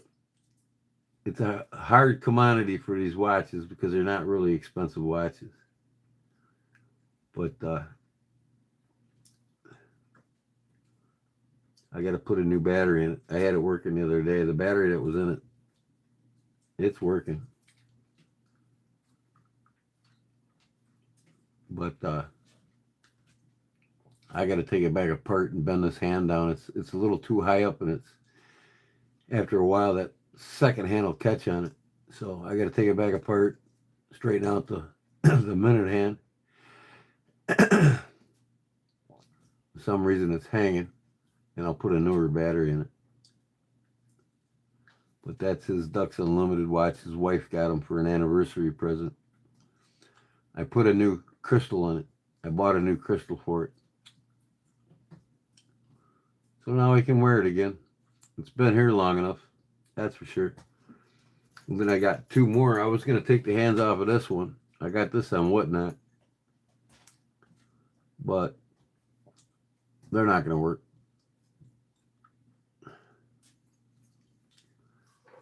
So I got that one on Whatnot. I love the gold tone on it. And it works. I just got to put a new battery in it. This one I got to find a band for, but I got both of these on Whatnot. The two of these together on Whatnot for 25 bucks. Now, if you buy a new Fossil watch, they're like $125. So this is Charlie's. Oh, and I just dropped that one on the floor. Thank God I didn't break the crystal, because these things are known for breaking when they hit concrete.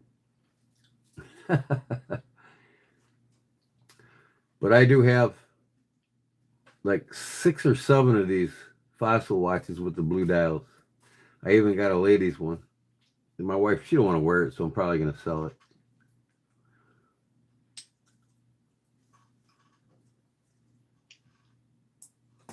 So I was hoping to show that to Charlie, but he didn't come on tonight.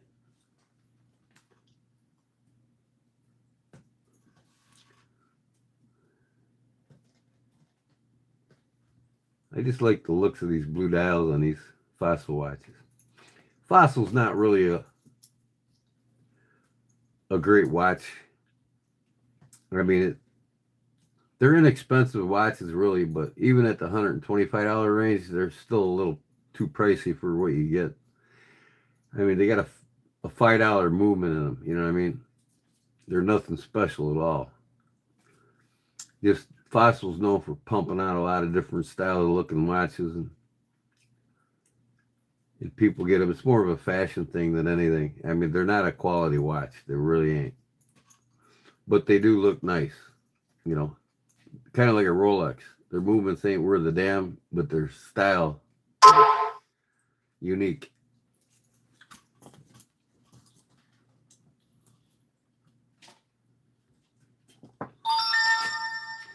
So yeah, I'm gonna make some of these and just offer them to you guys if you want one.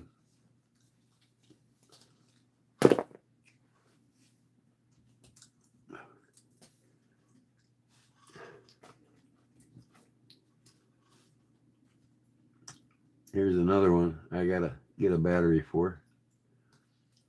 Indiglo from Acola. Acola is not a special brand or another cheap watch, but I just like the old classic look, you know. I'm not too particular on watches, but when it comes to going out in the town and stuff like that, I wear my best. And occasionally you'll see me wearing something like this. But mostly you'll see me wearing, if I'm not wearing my best, I'm wearing a cool vintage. I just love the gold on this. And this, I don't know why, but they didn't make this with a second hand.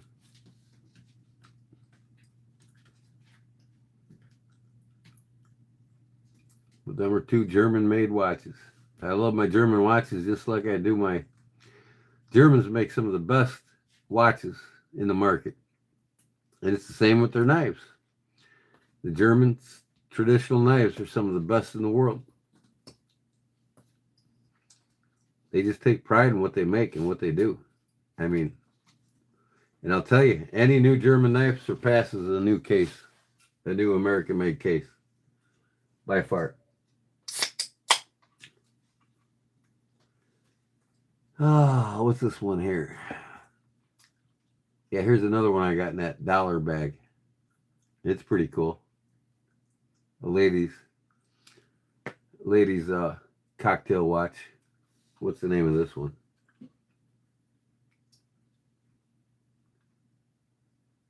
Behringer Steel. Behringer Steel. Behringer Steel Company. And it's got a cool steel mill thing on the back of it. Maybe they made these for employees at the steel factory. I don't know. But Behringer is a good brand. They go way back. Nothing's cheap about it. I mean, everything's solid. Got the gold tone up the thing and the gold on the dial. It's pretty cool.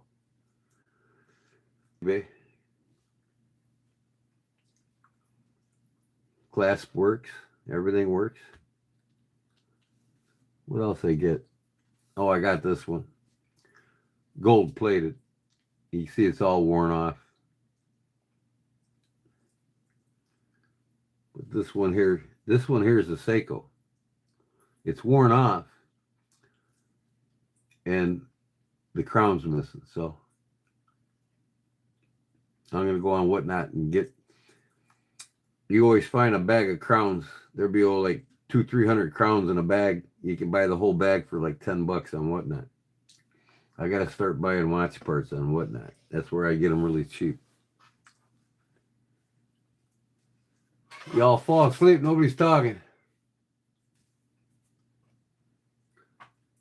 So Crispy Cracker, you're the one that's in the watches too, ain't you?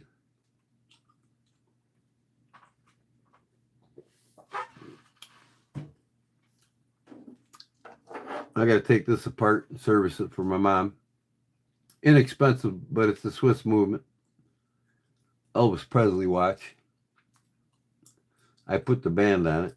Looks pretty. It's a nice looking band. But my mom is an Elvis freak. She has everything. She got a whole room filled with Elvis. She grew up loving him, listening to him her whole life. So I got this on Whatnot and another Elvis watch for $15. I mean, you can't beat that, man.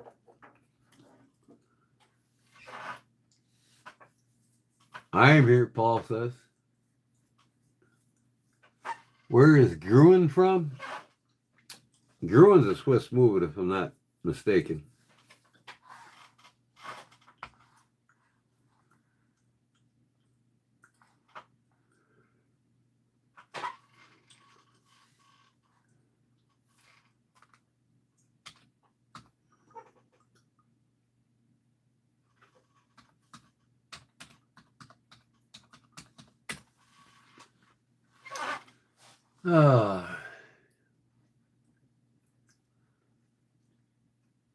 No, it was an American. Gruen was one of the first U.S. watch companies to offer basic movements produced in Switzerland. So yeah, they do have Swiss movements in a wide variety of cases and prices, but adjusted dial the case in the United States. So basically, the movements are Swiss in a Gruen, basically a Swiss watch, but the cases and lots of times the dials are made in America, assembled in America. Adjusted, dialed, and cased in the United States.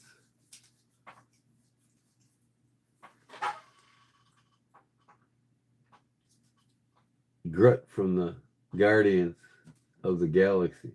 What are we talking about? Never wore a watch, but do appreciate the older styles. Okay, I got you, Christmas.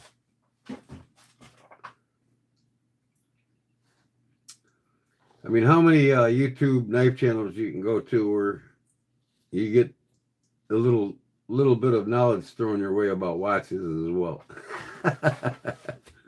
I'm probably the only one, ain't I? I know Darkwater loves his watches. He always has them in his short videos, and he don't wear nothing special, but he's got a family that he's got to raise, so. Yeah, okay. I gotta remember which one's my grandma's. Yeah, this one's my grandma's right here. The Watson. But this is the other one I got in that dollar grab bag. I got 5 watches in it. That one, that one, that one, and this one, and then the Seiko, the black Seiko I gave my mother. You know, and I get a new band for this, clean this up. The Seiko, I could sell that for $50 easy with a newer band on it. I'll pick one up on eBay for like $10 a band. Now remember, I paid 5 watches $1 with a 1, 2, 3, 4, 5, 6 watches. I got for $1, and the one watch, it's upstairs in my bedroom, 14 karat white gold. So basically, fix it up for $10 and sell it for 50. Put a battery in this, sell it for 40. Service this, and I could sell it for 120. This is going to my wife. My wife and my mom got a free watch. My wife got a free watch. This is my grandma's. I just gotta work on it. So 120, 40, 60. Not counting the gold I'm gonna get out of the gold watch. Worth almost $600 in gold. So $750 profit for $1. Now it would be $850 if I put a better band on the bag of this, polish this up, clean it up. So, and then the Seiko I gave my mom, that's a $125 watch. It's a modern watch. It's more newer, black and gold accented Seiko. So there's $1,000 profit on $1, folks. $1, $1,000 profit. A movie. What's that, Barbara? Oh, you're talking. Paul's talking about a movie. Okay, I got you. Look what I got from Jerry to Shelby, the knife guy. A token. And then I got a sticker he had made just for me called "You're Killing Me, Smalls."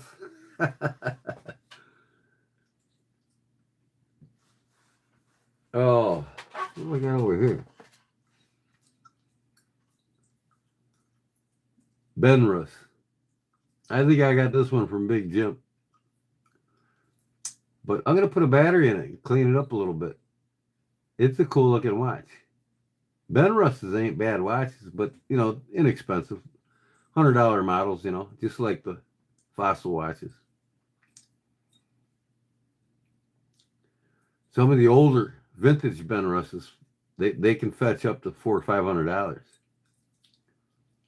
This one's probably from the 70s. But again, I just love these bands, man. I love this old school bandage. A little worn, but not bad. I mean, it still looks presentable. It just screams vintage, basically. And then we'll look at, let me see.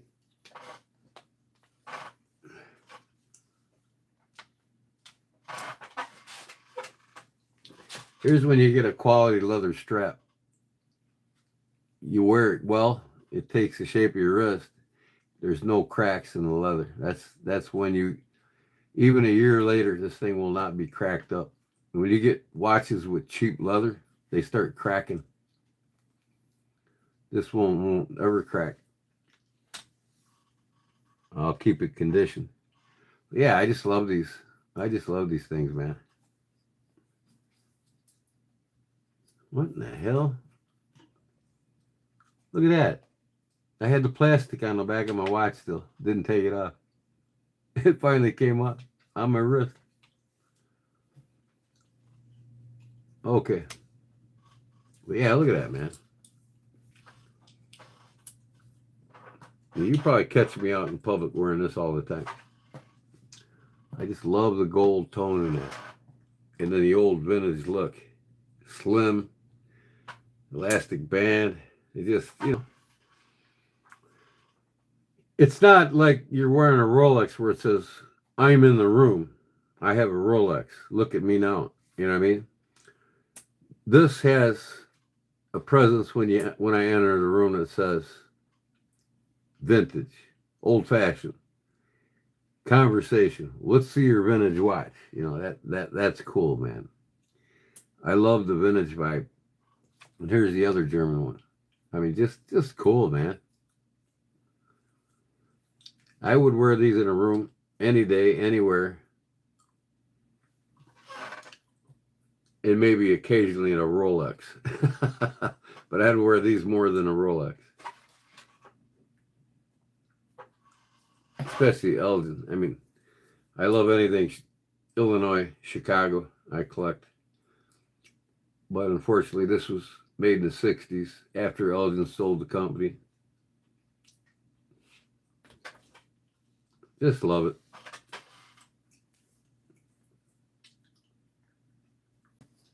I must be boring you guys now with these watches because nobody's saying anything.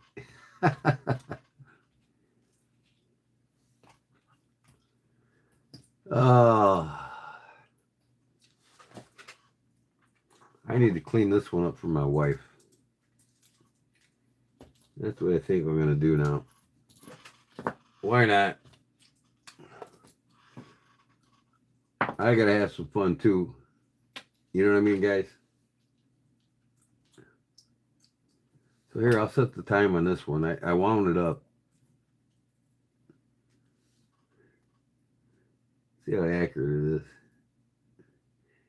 It's only one day off. It was running until it ran out of wine, so I'll go to the 25th on this too.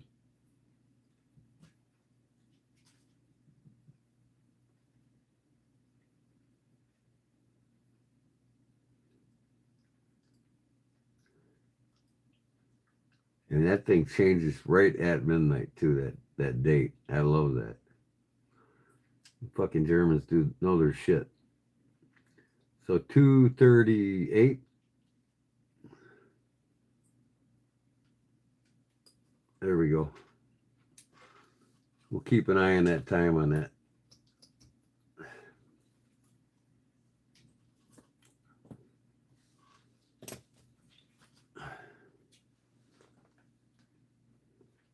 Once again, if you wear a watch, proper etiquette to wearing a watch, so you don't look stupid when you walk into a room. You see guys wearing watches here. You know what I mean? And then they're loose. They flop around. When people see that collect or get into watches, like me, see that, they're like, they know you're not serious. They know you know nothing much about watches. So always wear it past that wrist knuckle. Always. And never too tight, never too loose. Tight, you want to be able to just barely get your finger under it. If you can't get your finger on it, it's too tight. But you want it tight enough so it doesn't move around on your wrist. Just, if you wear a watch, even if it's a smartwatch, just remember, wear it past that knot in front of it. Your wrist knuckle. Right there.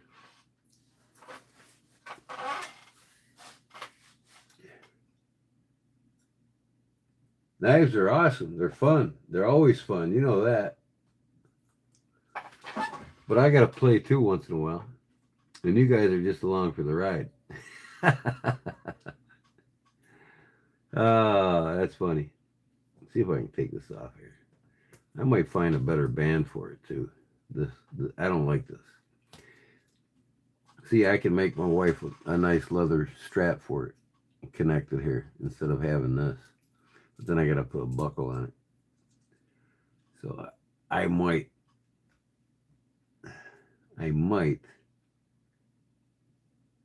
try to find something that's as wide as that in millimeters instead of this. See this? It's going back and forth.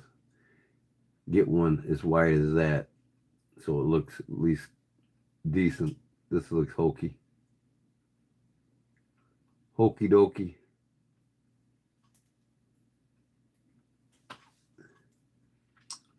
So I got to take the dial out.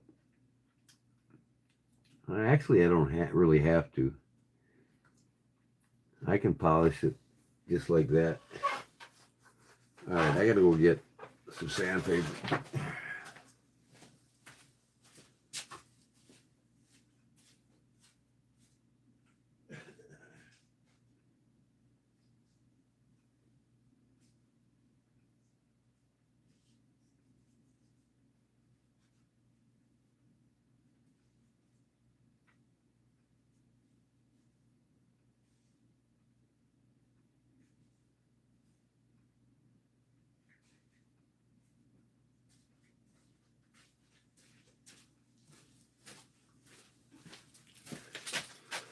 I'll start out with 220.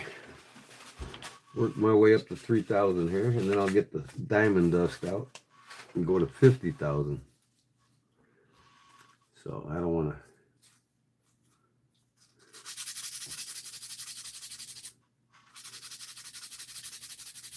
to. 220 is strong enough to take most of the heavy, big time scratches out.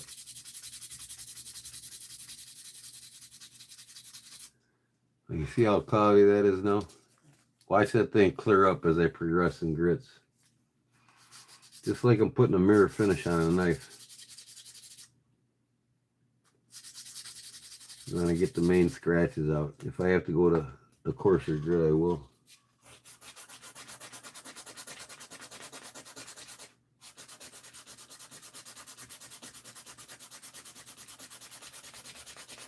I wanted to get this done for my wife.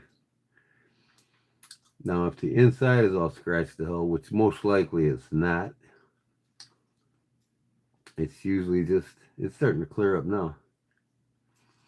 It's usually just the outside that gets the scratching. Knives are always fun, Paul.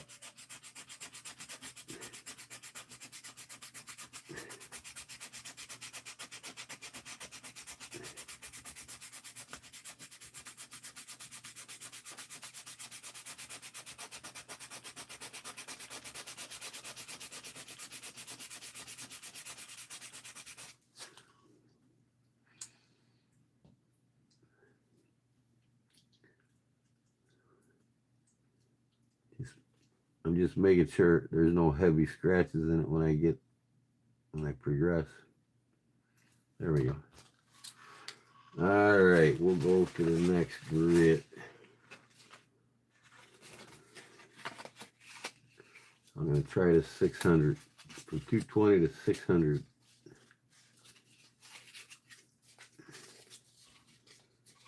If I got to go back down, I'll go back down.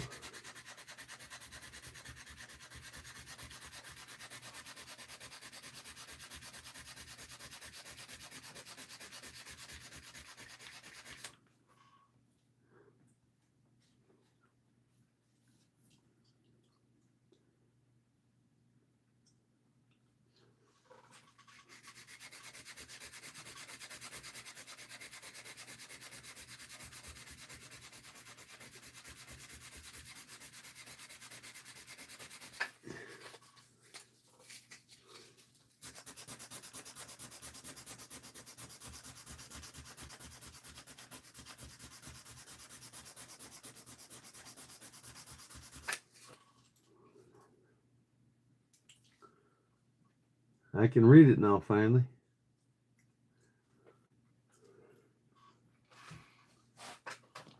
But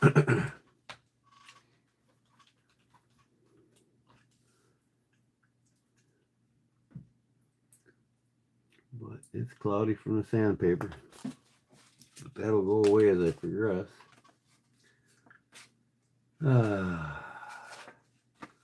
Here's 1,000.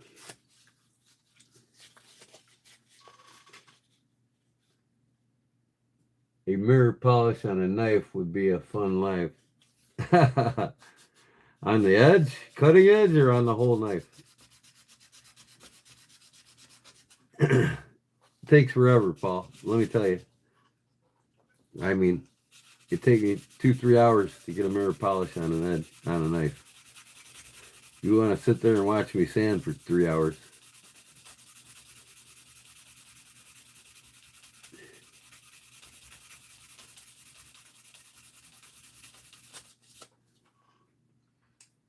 I mean, and this ain't no rocket science. People know how to do this on a knife or a watch, you know what I mean?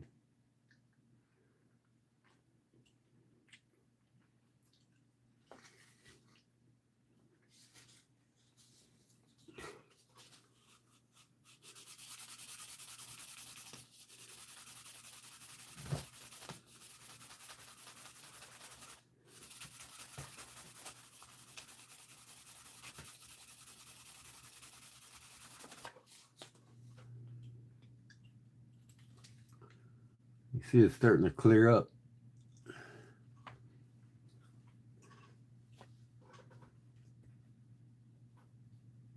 Wait till I get that 50,000 grit on it, boy.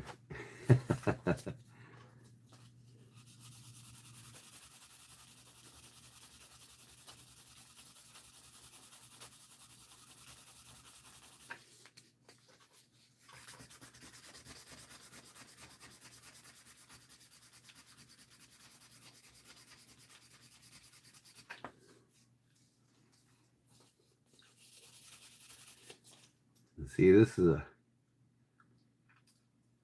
almost appears like a stainless steel case, so it's getting polished too.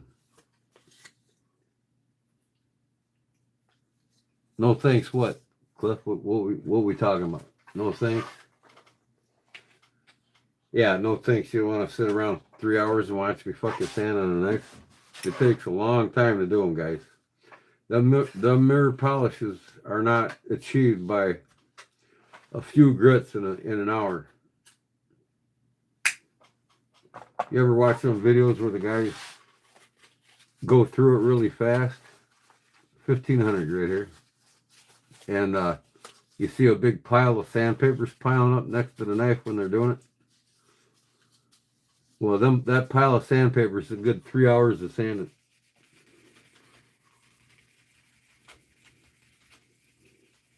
You know, and that's why it's so expensive for a custom knife, especially if you want a mirror polish. You know, most of my knives are done with, you know, stone washed. I mean, it's one of the fastest ways of doing it.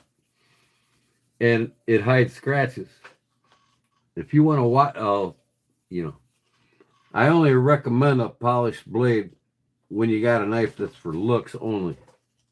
For a user, no. Stonewash is the way to go because it hides all the scratches and everything else. And that's, I'd rather sell somebody a knife that's a tool that doesn't look beat up after a while of using it.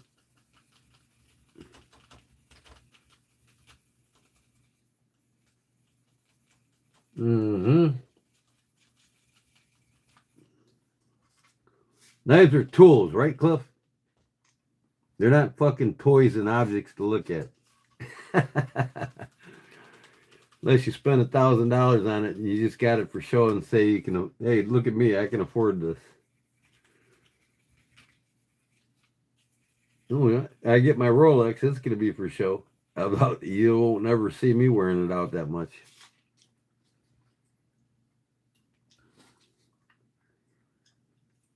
Starting to look good.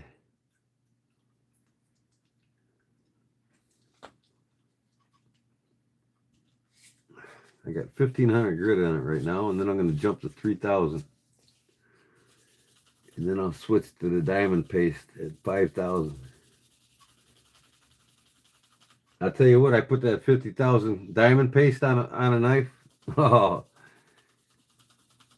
I'll have it'll be a true mirror. It'll probably be a better finished polishing than any factory knife made polished. I guarantee you they don't go to 50,000 grit.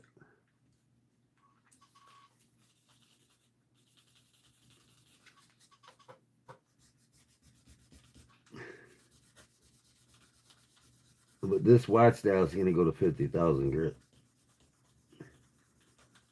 I want my wife to see this clear as day.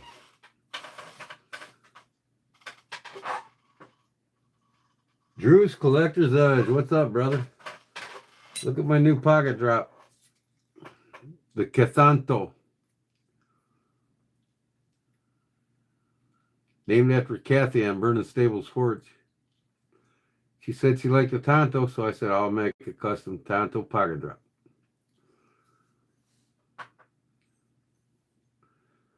That one there. Here's my newest Puko that I'm doing for myself and whoever else. I'm going to have a couple made. More of a carving Puko when I get it done.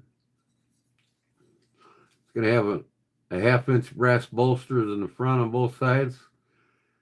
And Monsieur Birch, which is like a birch burl from Finland. I'm going to put Monsieur Birch on it. Brass pins and a brass tube for a lanyard. Full tank Puko. And then this one here is the knife I'm doing for Cliff Brott. I'm going to offer a couple of these on my eBay store too. With the glass breaker in the back. And that's what Cliff loves, so I made it to fit the man.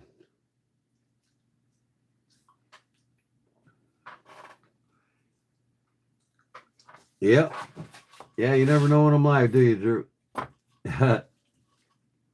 So I'm on 1,500 grit here. I'm going to jump to 3,000.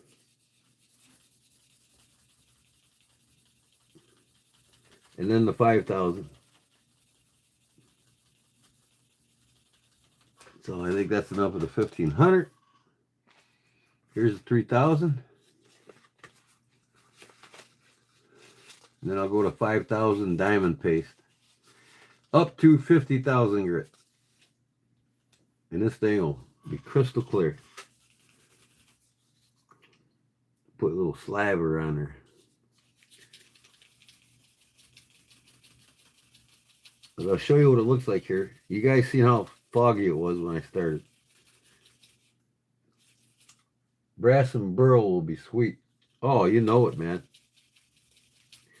How many knives, Drew, vintage knives we like to find with that burl on it?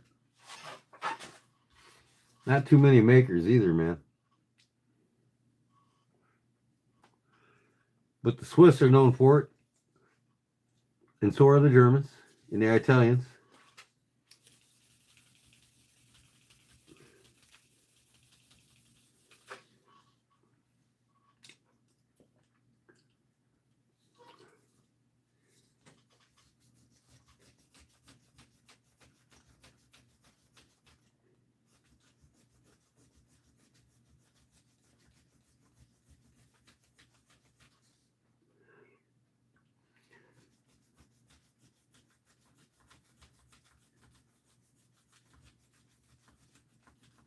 All right, there's 3,000. I'm gonna wipe this off, show you what it looks like so far.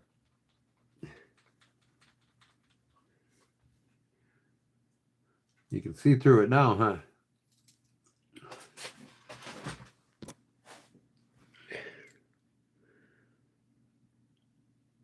Still a little cloudy yet, but when I hit it with that 5,000, it's going to change.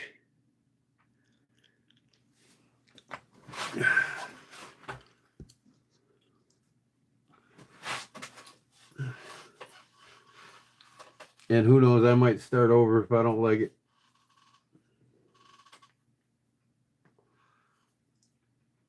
All right, where's my paste?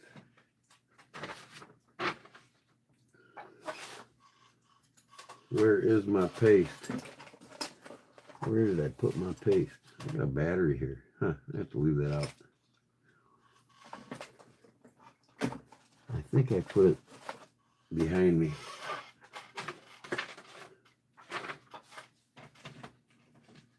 Yeah, I think it is behind me.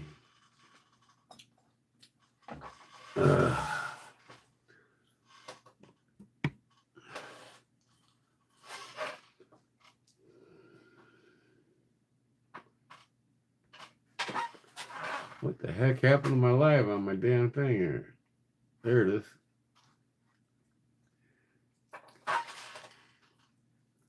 Though tough to find the burl knives. I collect the Queen Bird's Eye maple. Yeah, yeah. Well, you know, Drew, I could take any of your knives and put that on it for you. Any folder.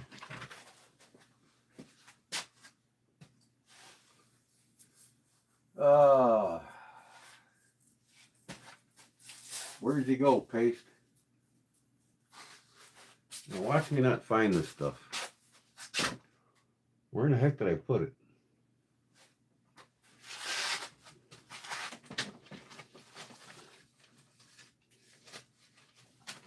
Come on, man.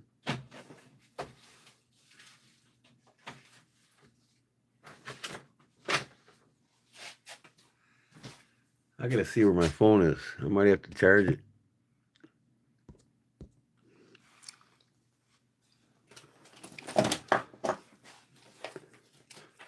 I'll just plug it in anyway.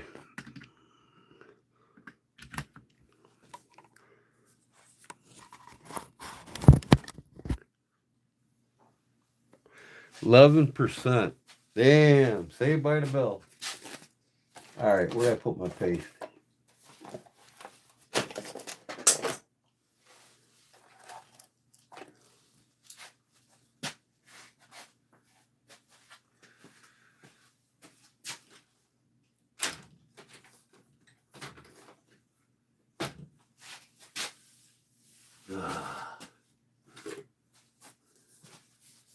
I gotta take this upstairs for my Orient watch, my case.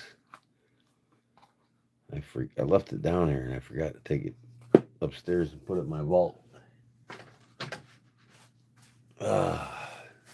Where is that damn paste at?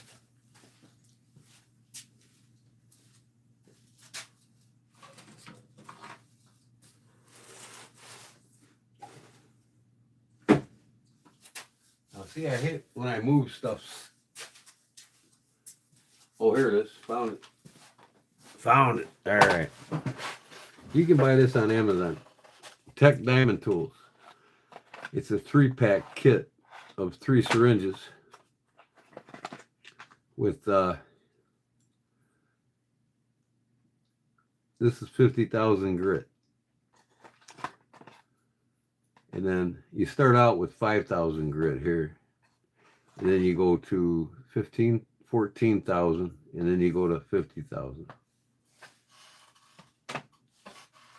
And you can use this stuff on your knives too, people, if you really want to put a mirror finish on your knives. So this is kind of, let me see here. The 5,000 grit, I can syringe it out. I don't think the 50,000, I got to get it out with something else. Good. Oh, all right, bro. I know the watches are boring you. So what I like to do is I like to take the back of some sandpaper and use it.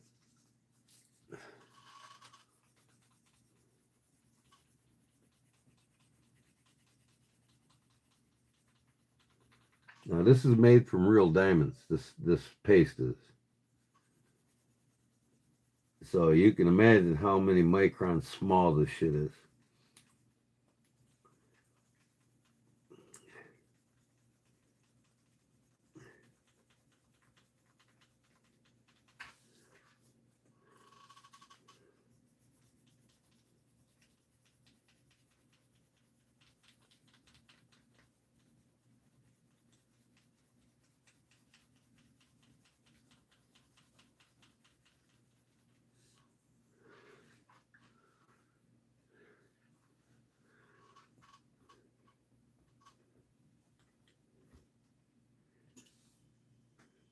Man, look at the difference in that now. Whew, that's 5,000 grit. All right.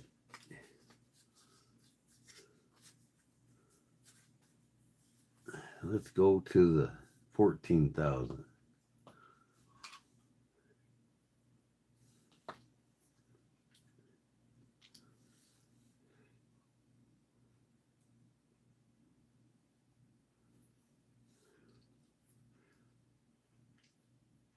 I got this specifically for watches, but I'm going to use it one of these days. Maybe I'll use it tonight before I'm done with my life on a knife blade. But Paul left, so he ain't going to get to see it.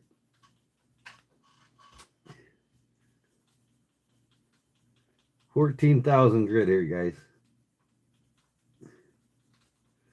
You don't see any man sanding a knife to 14,000 grit, let alone 50,000.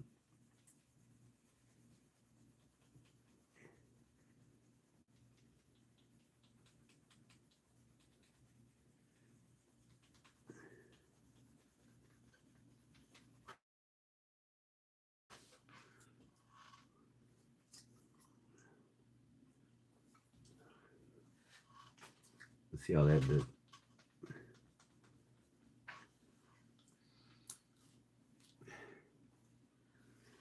This is interesting. I'm going to pick some of that polish up.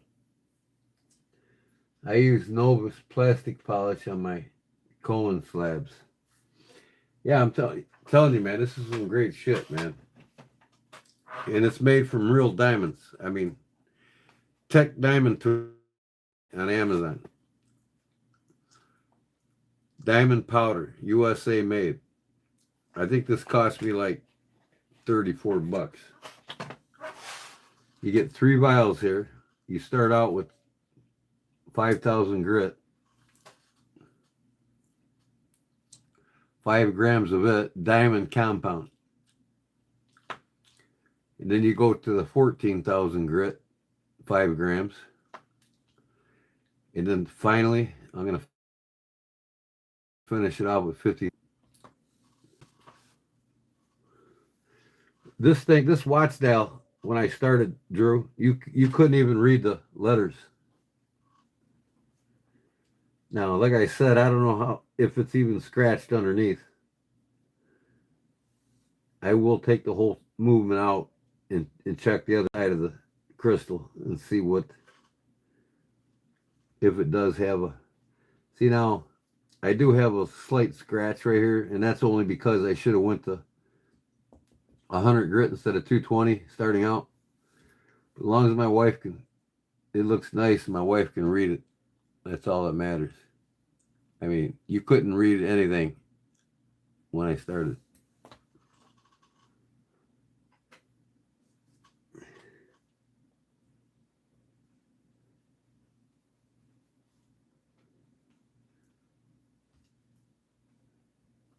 But like I said, you can use this on your knives.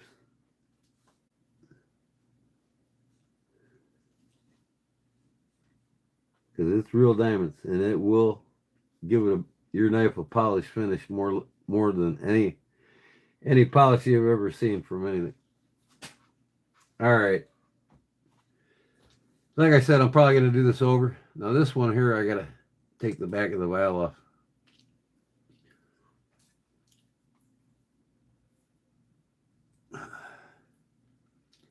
Because it doesn't like to push out. I'll try it, but I doubt it. See, this thing's broke.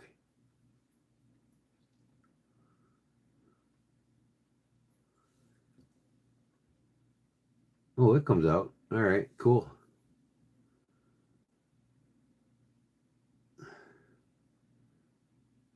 There's 50,000 grit. Let's see how she looks when I'm done.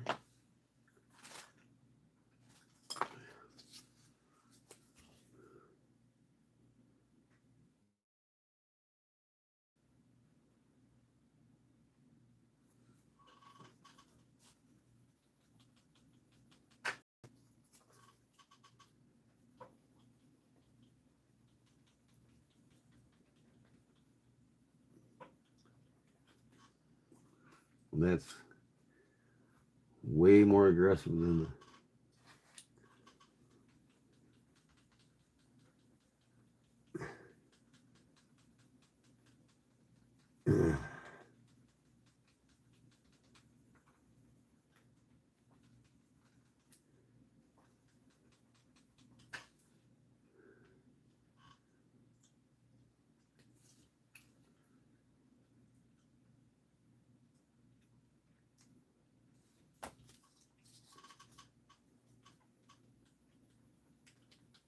I can even see that stainless steel rim around that dial polishing up.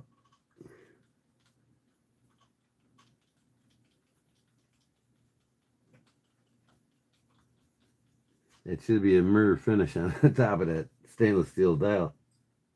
Or case. Crown. Whatever you call it.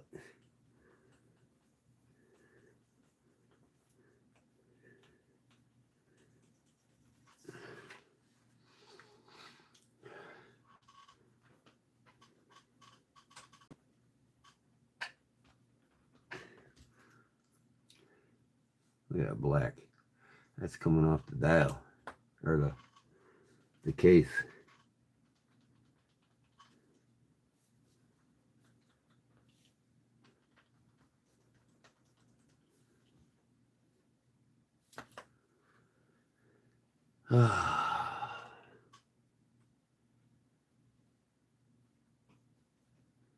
Okay, remember you couldn't read anything.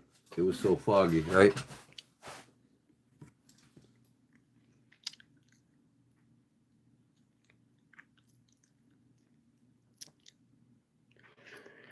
Yeah, I'll do it over because I can see a couple scratches where I should have, like I said, start right there. Where I should have started at 100 grit instead of 220. One there, maybe a little there. Let me see if I can polish it. If that comes out.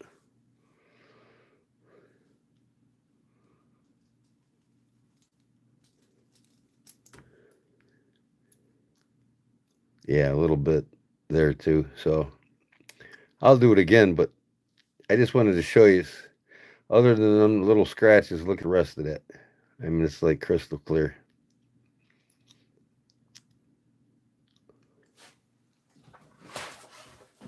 Now I'm going to take the moving out so I can see if that's not the case. Looks a lot better, huh, Clip?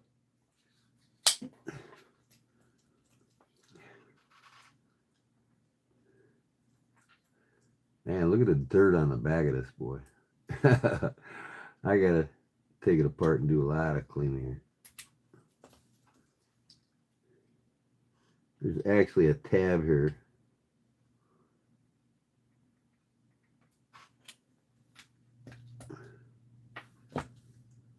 Take this old battery out.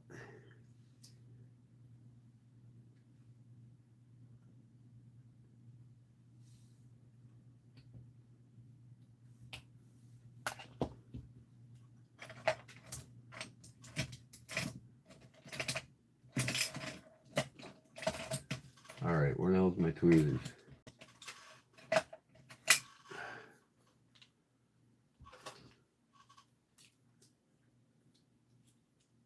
Yep, it does.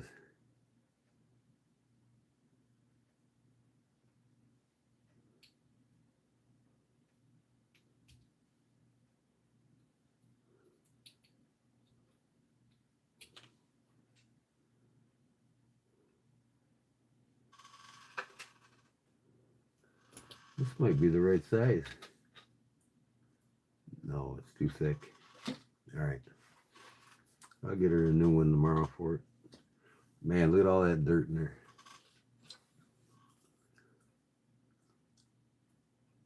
Ooh, that's the gasket. Waterproof gasket. I'm gonna have to get a new gasket for it. That's kind of like dry rotted.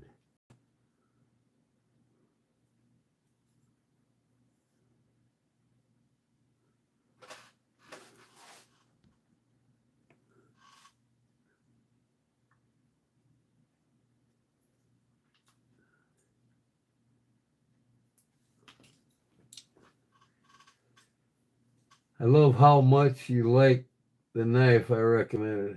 Carry mine. You carry yours every day. I use it all day. Yesterday, working on. I smoked some pork, a pork shoulder the other day, and made pulled pork. Used it cutting a lot of the meat off and eating it, and I cut my cheese and my salami today with it. I use it every day, man. I love it. And I've always been a Puko man, you know. And for some reason, I just didn't. Oh, I showed you guys all my cold steel knives the other day. I forgot to pull out my Recon 1.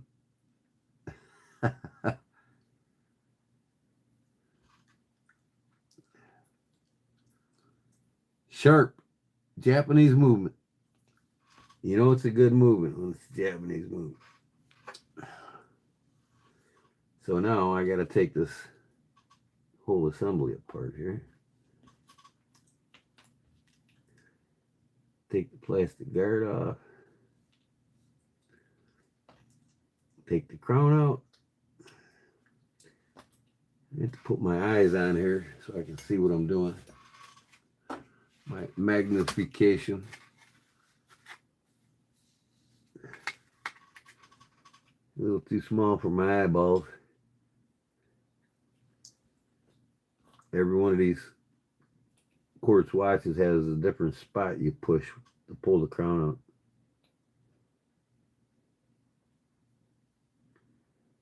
I think this is it right here.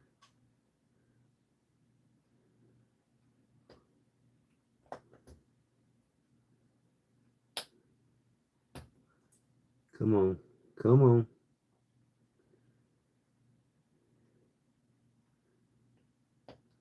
Well, that's not it. Or is it? Did I get it? No. I gotta look for it.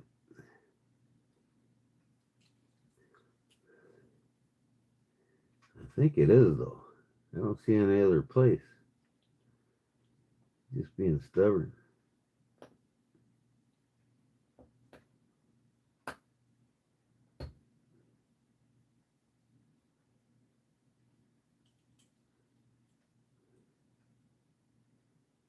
I know that's it.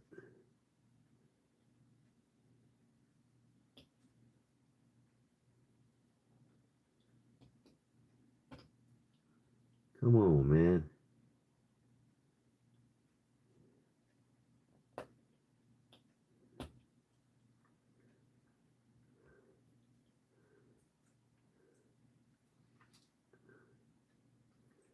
Come on, man.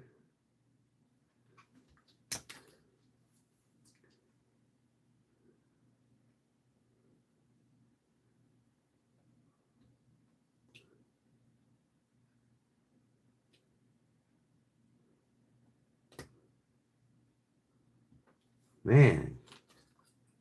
Thing's being stubborn.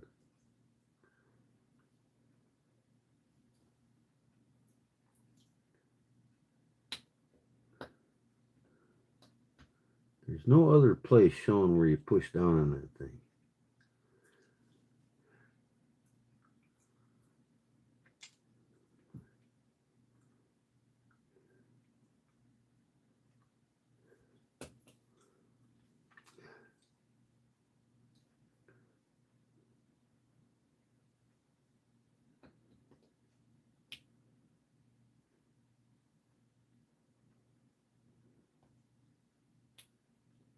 Come on, man.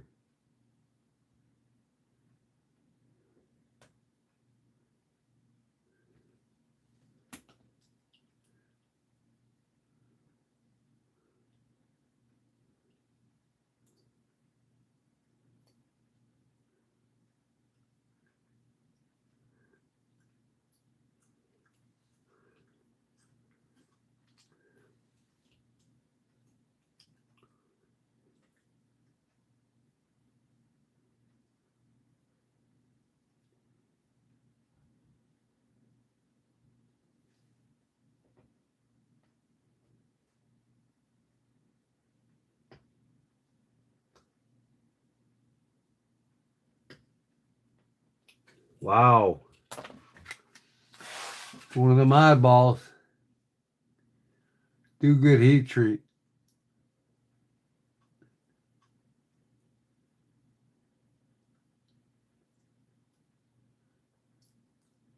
Don't see many Scandi folders.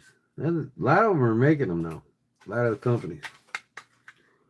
And some of them have been making them a while, like Spyderco.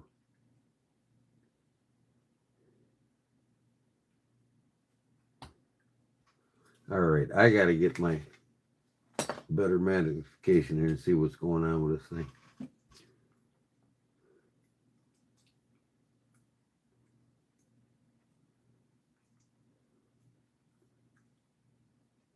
One jewel.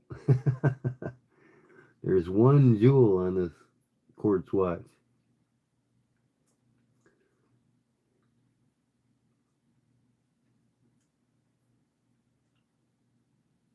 You know what? I might have to take this screw out here.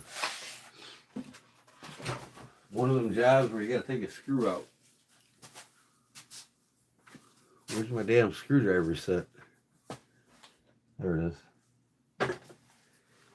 I need my 0.5 millimeter screwdriver.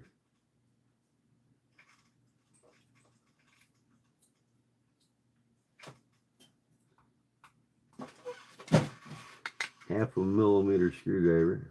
If I take this out, then that thing should come out, I think. We'll see.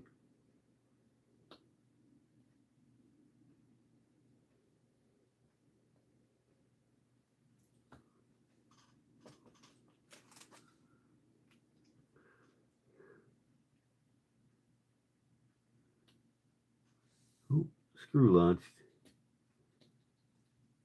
There it is. Don't lose it. I took that one moving apart last night, and the damn spring in the what do they call the keyless works, the spring inside where the crown sits, it launched on me, man. And this fucking thing is like a millimeter. That's how small that spring is. And I'm like, well, now I got to buy one of them. Try to find one somewhere on eBay. I was cleaning up at the end of the night, and it was sitting on Dawn and Chris Lowry's micarta, on top of the black micarta, and I seen it. I was like, oh my God, no way.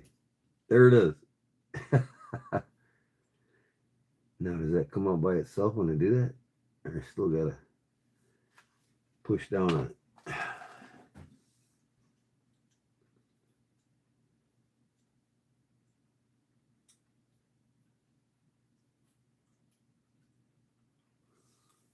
I just don't, I can't get good enough light here.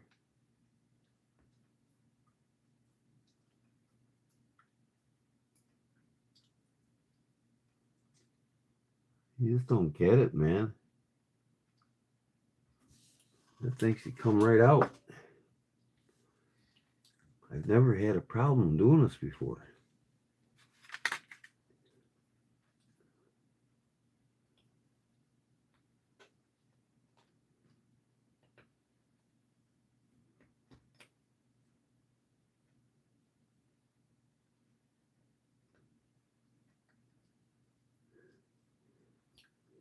Man, I'm going to have to look this up or something.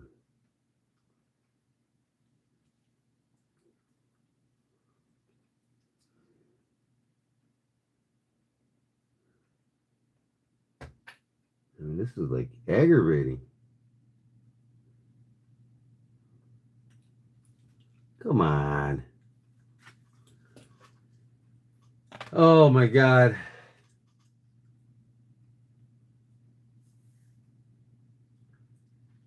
Low fiction bearing surfaces. What are you talking about?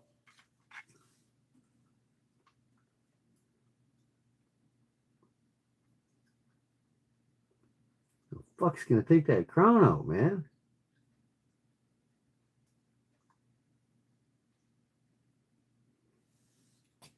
Might be on the side right there.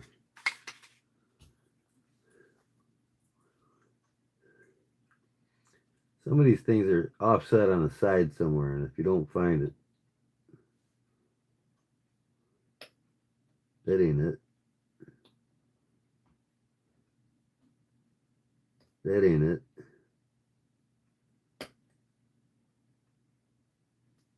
I'm telling you what, man. This is really trying my patience. Okay. I'm going to have to look this up, folks. Read my question. Gee, man, why are jewels used in watches? They are what houses the post on all the wheels, the shafts that are on the wheels, the shafts that are on the all the moving parts. They're synthetic rubies. All right, they're man-made rubies. That's why they're red, and they got a hole in it. And usually a jewel has the whole side and the cap side on the other side, and that's what you put your oil in.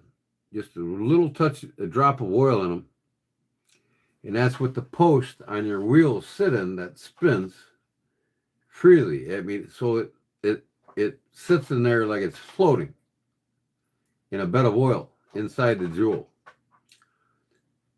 So it's kind of like not ball bearings, but it's better than ball bearings because the post doesn't create friction on any other metal. It's sitting in a jeweled cap, which is synthetic, but it's still Rockwell hardness just under a actual diamond. So your wheels, like your small, your wheel works and your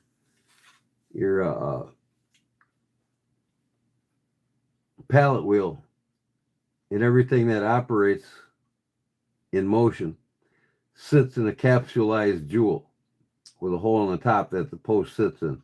So it literally sits inside of that jewel floating. So there's no moving parts rubbing on it. You know, it eliminates friction from metal on metal is what it does.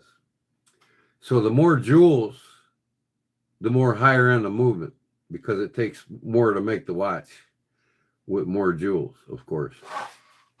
Doesn't necessarily mean a more expensive watch because you could buy a Rolex with only 17 jewels and buy a Seiko with 27 jewels.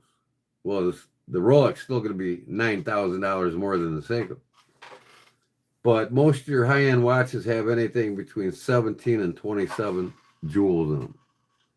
This one only has one, which would be the main wheel that turns your hands. Your hour hand. It sits in a jewelized capsule.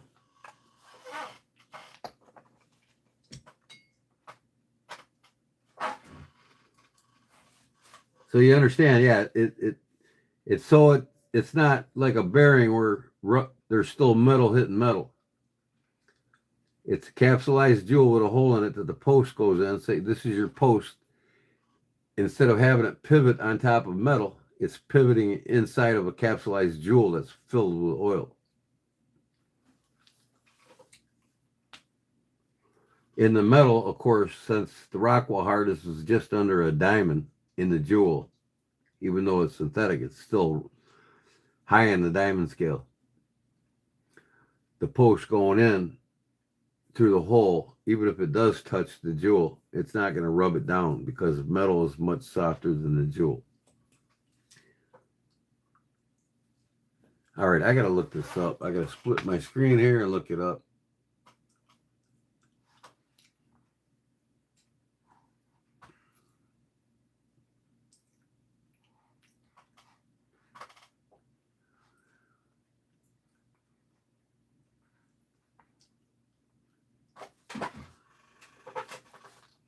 Taking a crown off a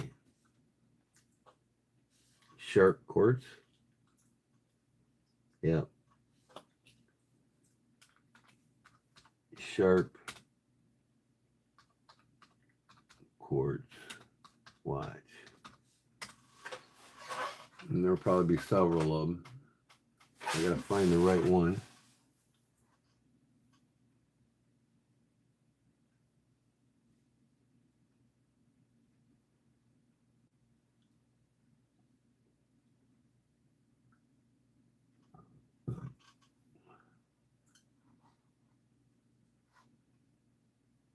That ain't the one. Is this the one?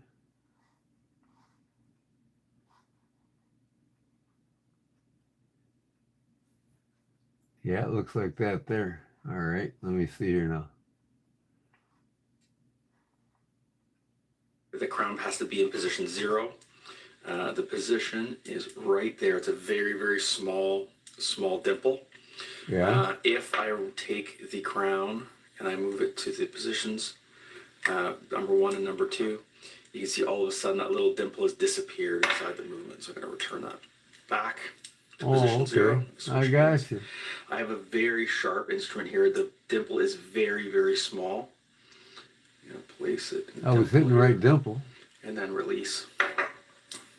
So to put it back, this particular watch, the crown has to be in position 0.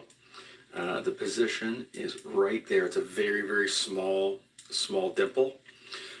If I take the crown and I move it to the positions, number 1 and number 2, you can see all of a sudden that little dimple has disappeared inside the movement. So I'm going to return that back to position 0. Switch hands. Okay. That's why I couldn't do it. Very sharp instrument here. The dimple is got to be all the way in. Small.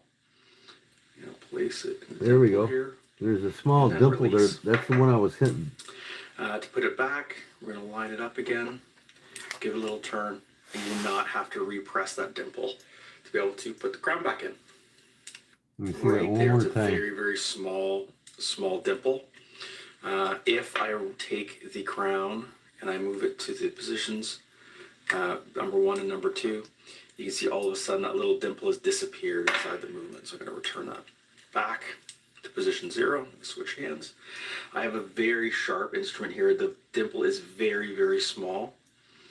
I'm going to place it in the dimple So here. what I was doing wrong is I was pulling it out all the way to take it out. And this is the opposite on this watch. There's a small dimple right there, and I was hitting it. I just...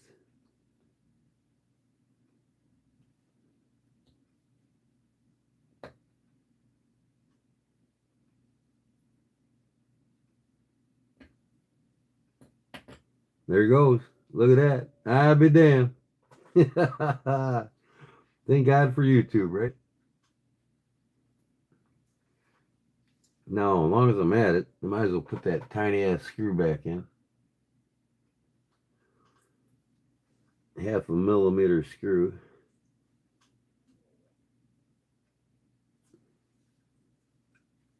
Because I didn't have to take that off. This screw was for holding the stem. Now if I can see what the hell I'm doing here. Oh, I lost it. Come on. I lost it. There it is. You got to be careful too, because you can launch these with these tweezers.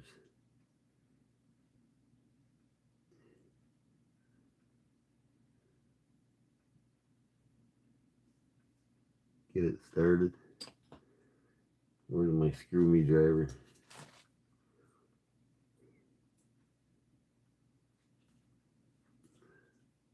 Stay there. Ooh, it's not gonna want to stay. These fucking screwdrivers get magnetic on you and then they suck.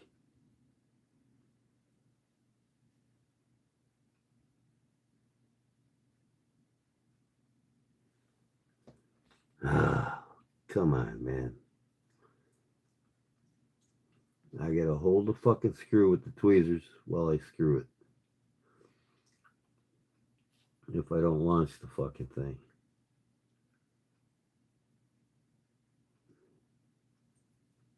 Get out of here, bug.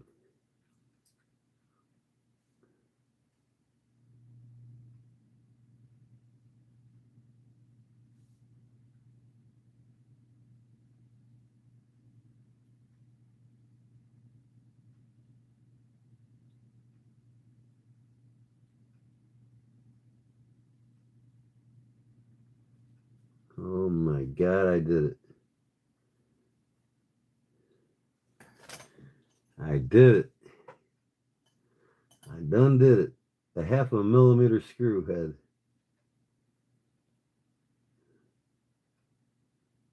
All right, now I can take the movement out.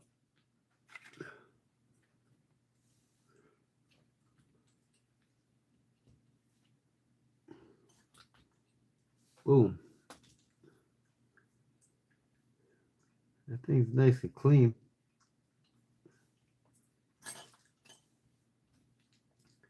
Look at the crystal now.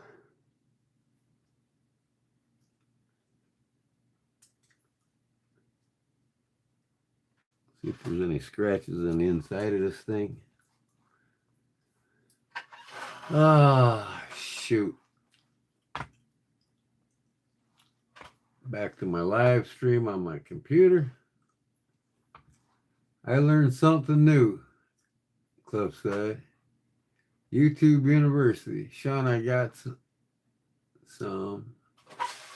I traded some beer to my neighbor. You got some tobacco. Oh, that's cool. Little Indian swapping out there in the middle of nowhere, huh? Yeah, tobacco's like gold when it comes to living out in the middle of nowhere, man. It's like money. And so is beer to the right person, right? Right, Cliff? All right, let me see if this is scratched on the inside.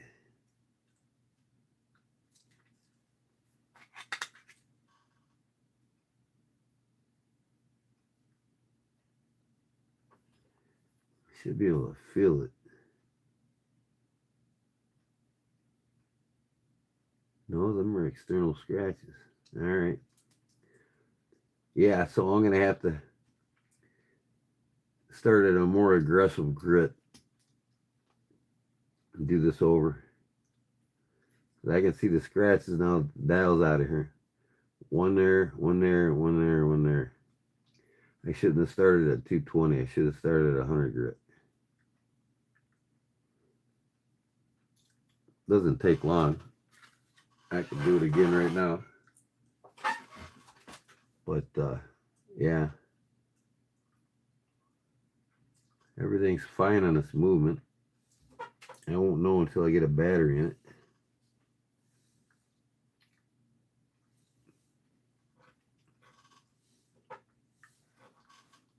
So,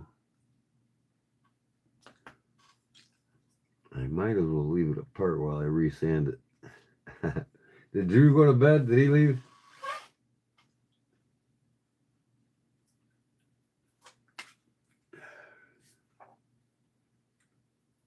Oh, I didn't see him say goodbye. I just wondered. No matter what, Trump's an idiot. I'm going to take this to the bar tomorrow and fill her up with beer, man. Just to piss the people off. I bought this at a carnival, I think. I seen it. I bought it at a craft show or a flea market or something. Somebody was selling them. I went, gotta get that, man. uh, Anybody that believes in Washington for anything is a fucking idiot. Government don't give a shit about you, neither party. Damn sure ain't gonna be a nitwit like Trump come along and make this country great again. That's the biggest hoax ever. Till we stop the banks, nothing's gonna change.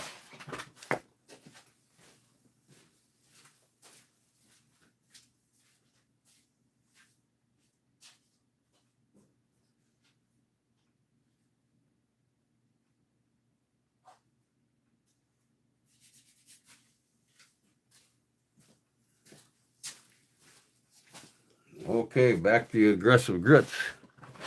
I'm going to start out with this.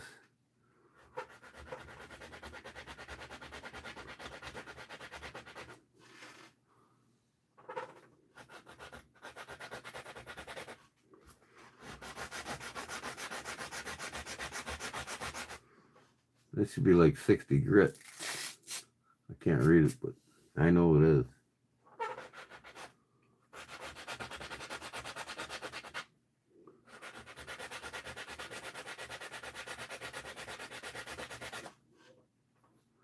He's like, oh no, he's scratching the shit out of it.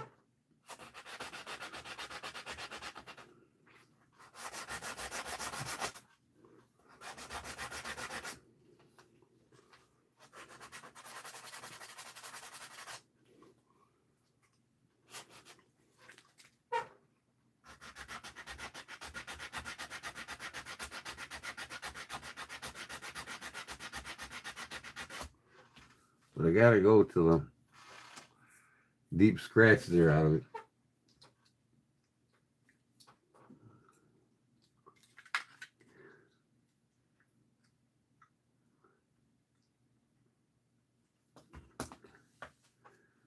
It's better by hand.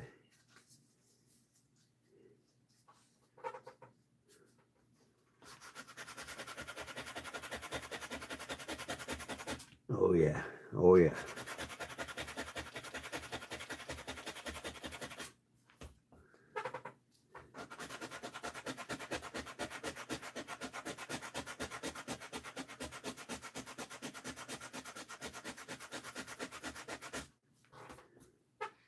You see how much I'm taking off of this thing.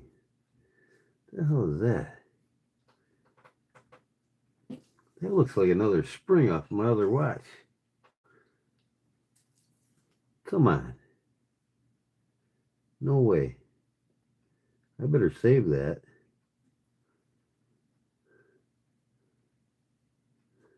That watch I took apart last night. Look at this shit.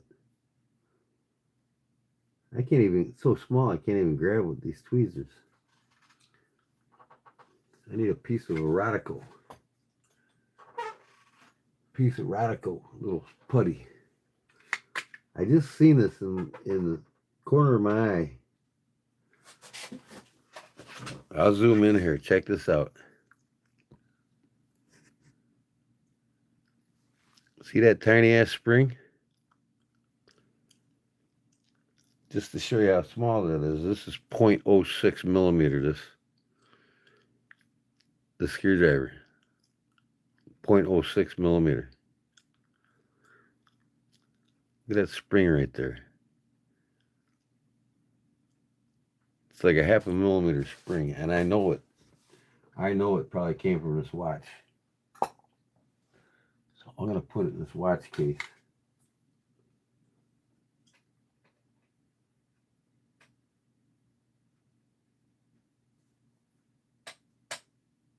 Now, when I take a watch apart, I film the whole thing, so I know what goes back where. All right. All right, what do we got here? See how milky it's getting now? I want to make everything consistently the same. So I got a little more right there yet to do.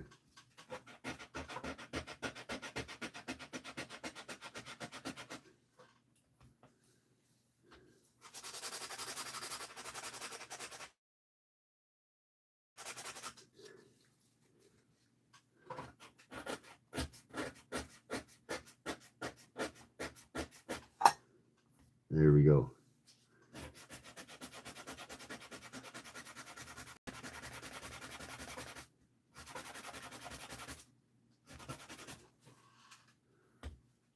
All right, now I can go to a finer grit. This is like 120.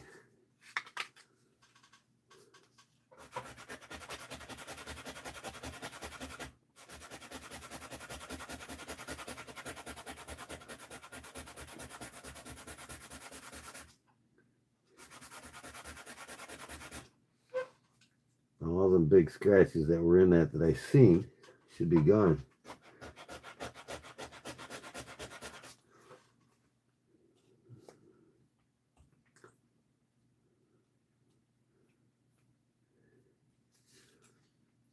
Looking for a consistent scratch pattern with nothing in the different direction. Yeah, there ain't no scratches on the inside of this watch.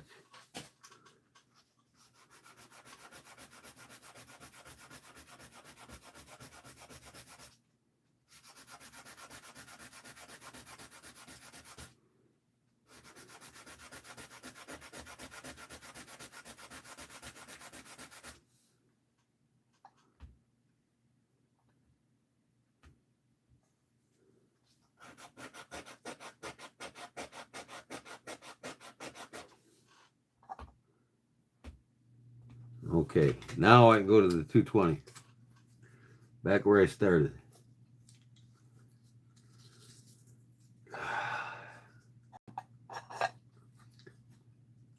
Yeah, that spring size, that's crazy, ain't it, Cliff? Now I've been putting it up and putting it off, but I'm getting a digital microscope.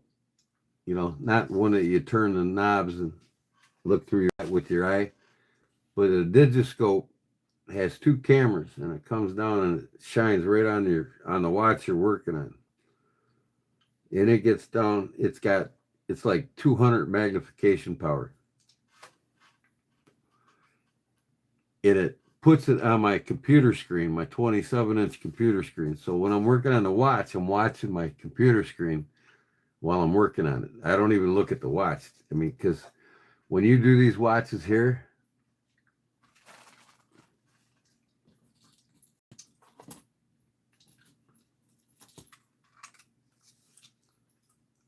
this cocktail watch, look at how small this thing is. The size of my finger, the tip of my finger.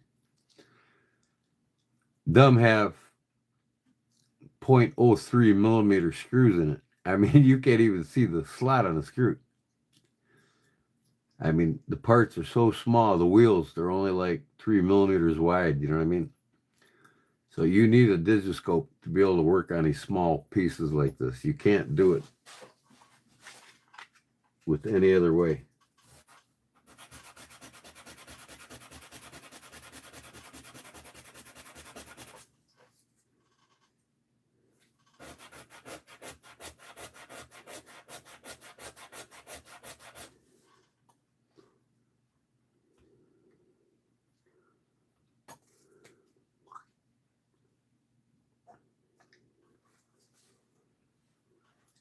Now, as I sand, I'm looking for inconsistent scratch patterns.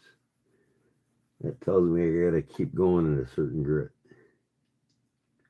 Or the same grit I'm with until they're gone. Now I don't have any scratches going this way like I seen when I finished up with that 50,000.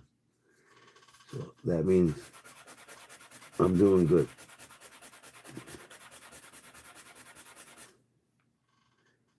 All right, next grit. What do I got here? 400.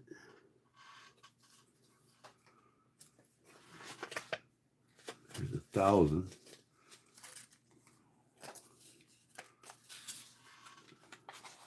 600.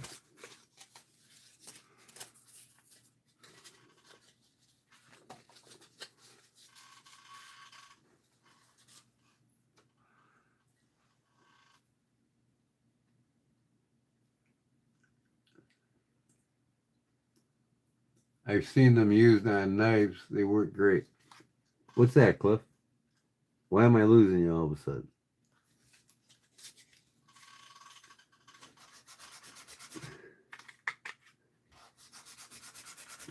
Seen what you've done, nice.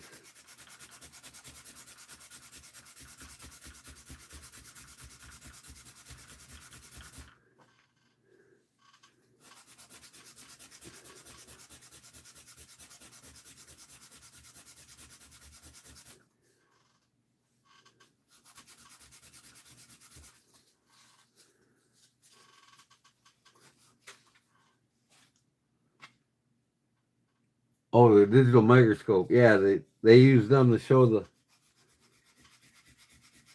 the apex of the edges and the burr, the consistent sharpening patterns, microscopic serrations that make up the sharpened pattern of the blade. Yeah, exactly. And I can use that for sharpening knives too, not just watches, if I really want to get to it. And then a lot of guys like to use them to see how they're doing on their polish. Because essentially there's no reason to polish the apex of a cutting blade. You know? That's just for aesthetics. I mean, who really needs a fucking polished cutting edge, right? But you got them knife geeks out there that love to do that. They're just that way. They're anal. Most factories you buy a knife from doesn't go beyond 600 grit when they sharpen your knife. They just don't. Some companies make an exception. Not all. The majority of them don't.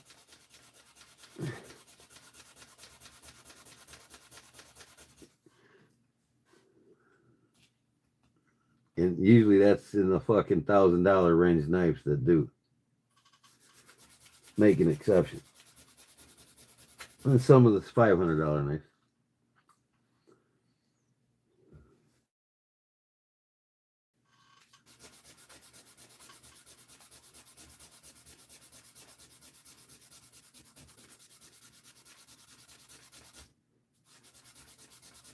But you're going to see the difference in this when I finish it up this time. I shouldn't see any fucking scratches in this thing.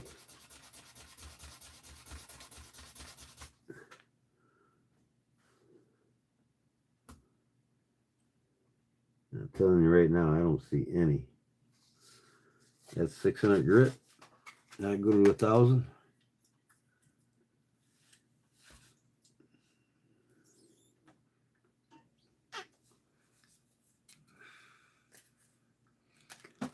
All right, where's my 1,000? Here it is.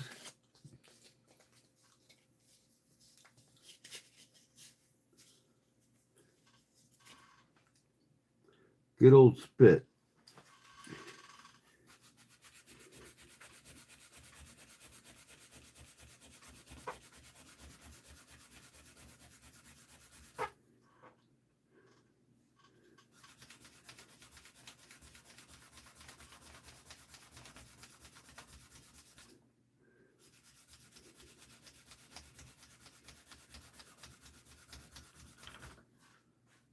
I can't wait till my wife sees this tomorrow. She'll be like, holy shit, I can see it.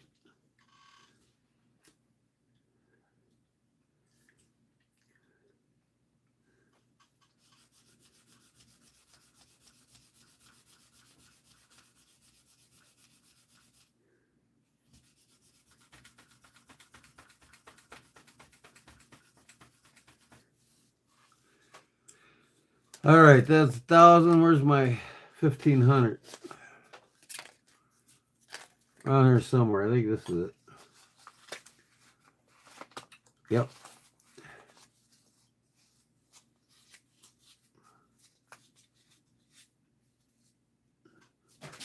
Shit, I got the magnification going still. Sorry about that.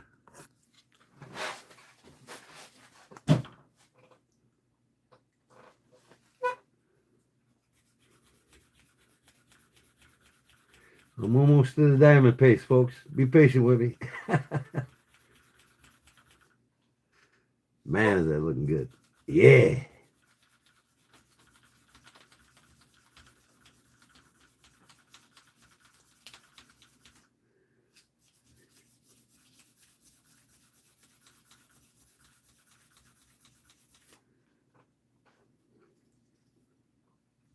Oh, don't fucking crack. Oh, it's plastic. Oh, scratch it. Dropping it on the fucking ground. Damn.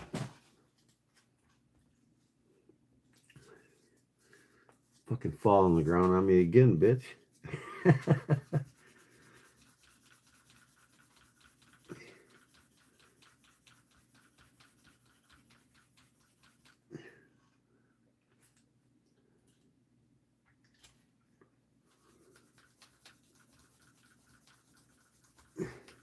I'm at 1500 now and I don't see any visible scratches on this thing. None whatsoever. So that, like I said, that sometimes it pays just to go as aggressive as you can in the beginning. And these same concepts apply to doing a knife. I mean, if you're gonna, you know, most people polish knives up to 1200 grit and that's it. Or, I'm sorry, 3000 grit and that's it. Because once you get to 1500, you're starting to polish. And I just finished with 1500. 2000 now, you're really putting a polish. When you get to 2500 and above, and a lot of knife guys that do mirror finishes on knives, they'll go up to 3500 grit.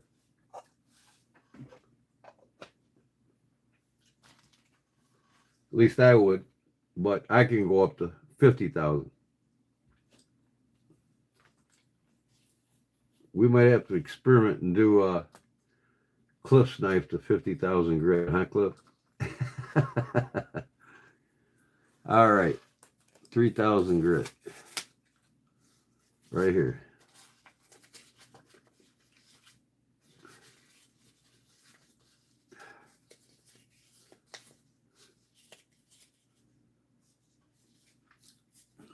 Take a drink of my soda.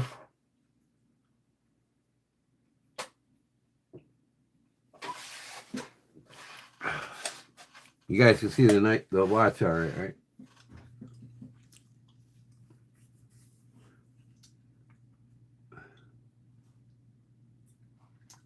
Yeah.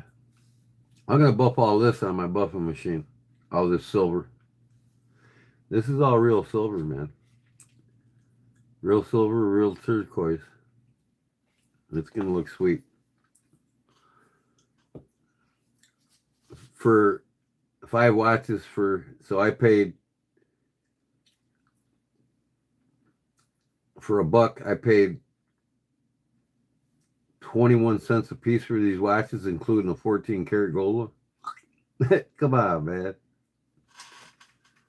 There's the dumb people out there, I swear to God. They just don't care, I guess.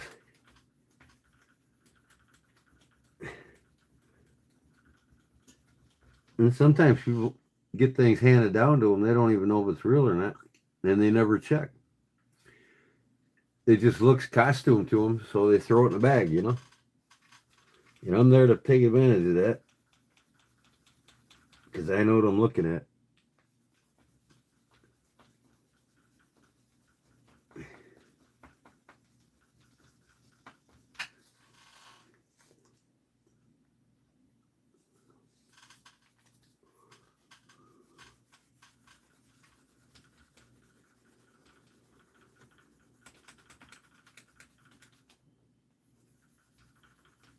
Now that's 3,000. I'll stop here and show you before I hit the 5,000.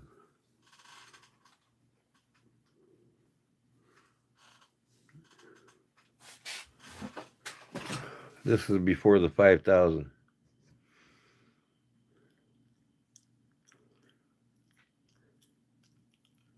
And it's got some smudge in it.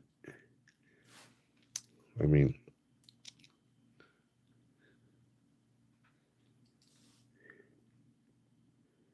it's getting there. There's no vertical or rounded scratches on it anymore. What did I do with What did I do? What did I do? Where in the hell did it go? Here it is.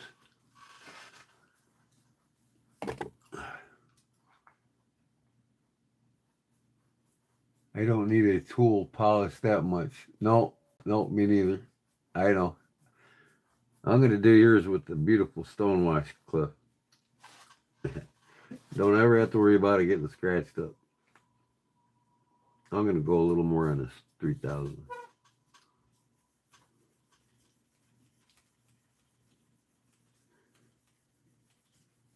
Kind of soften up my hand on it.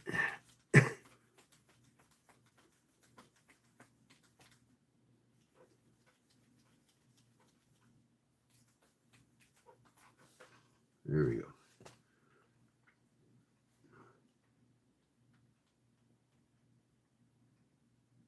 All right, time for 5,000.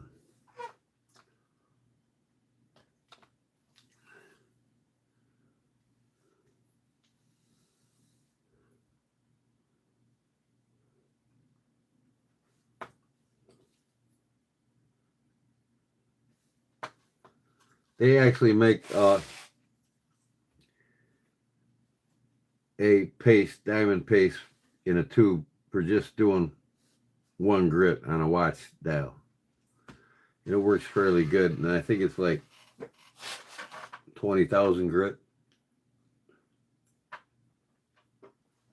but no steps in between. I like to take all the way through because 20,000 grit ain't gonna get deep scratches out. You guys seen that already.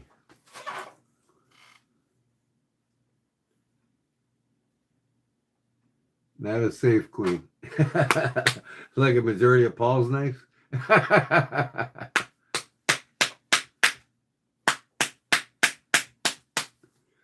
don't think I have one safe queen. That's probably my buck dagger. I'll never use that thing, ever. But it's not in a safe. It's insured. Oh. But I don't think I'll get number 26 out of 250 made ever again if it does burn up.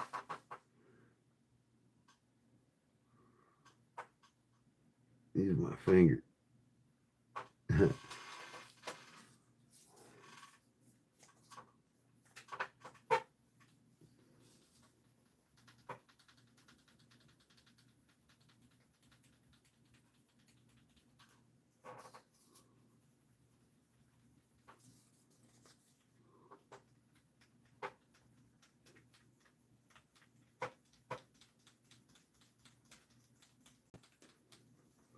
Just 2 more grits, guys.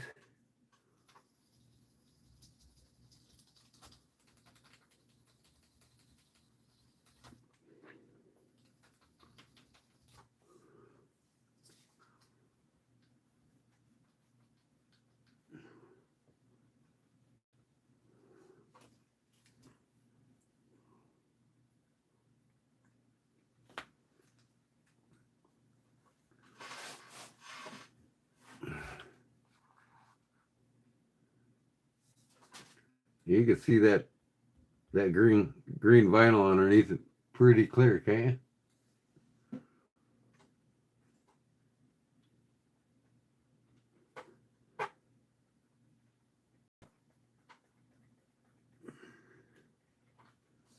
Wow. Wowzy wow. All right. 14,000.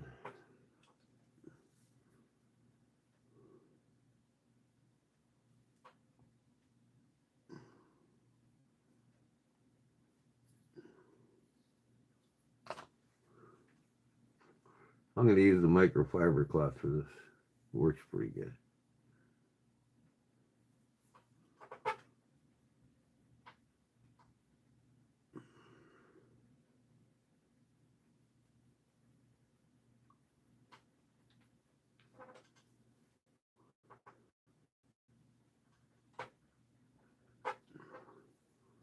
Look at that black. That's polishing the metal on the outside.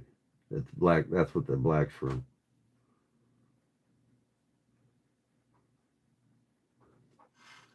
Man, that thing is like fucking crystal clear. You can use this stuff on eyeglasses too. You scratch up your eyeglasses. Because remember, diamonds will take down glass to a polished finish. And this is acrylic, so it's not even glass. Because it's not a high-end watch. Crystal, you need the diamond paste. 20,000 or better. All right, now, one more grit. And this thing is complete. Put it back together. 50,000.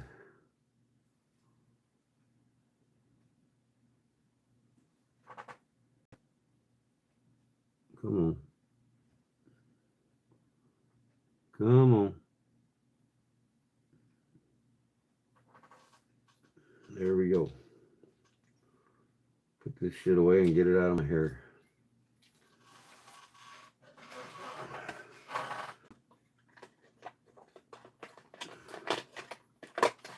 Yeah, all kinds of uses for this shit. If you gotta polish something up, guys, it's worth buying it. It really is. If you got eyeglasses and you get scratches in your eyeglasses, there you go. You don't have to take them back to a eye specialist or whatever. Oh, I missed one of these things. What the hell?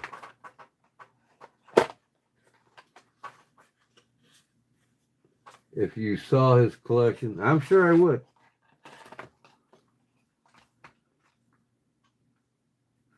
If I was in what he collects, I would have probably the same amount and same high dollar knives he's got at the same league. But I get quantity of knives, I'm just not a high-end knife guy. I'm like you. It's a tool. That's all I want my knives to be, is a tool. I don't care about looks. And most of them knives, man, I'm just saying, man, they all look the same. All these new modern knives, it's like, let's see how we can tweak the blade or the handles on the next one. And really, all them knives are just spin-offs of the ones before.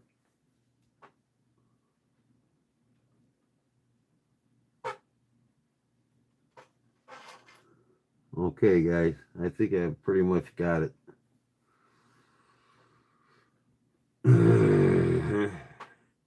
I don't see no visual scratches on it anymore, like we did before. Now I can give a quick polish on the inside here. Ooh, man, that one stunk. If you know what I mean.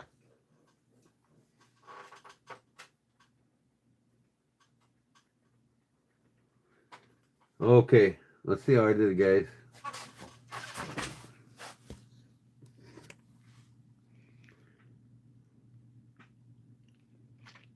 There's no visual scratches on that thing at all.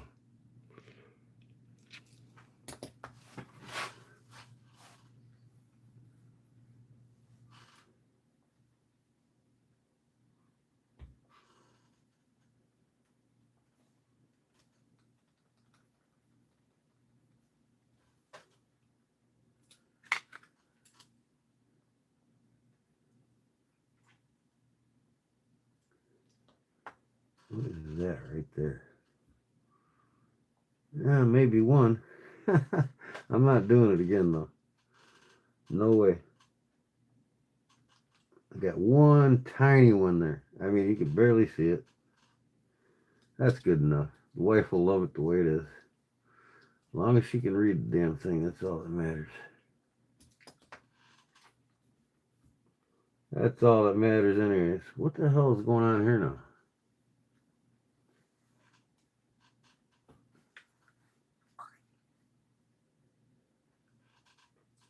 Put some Windex on it.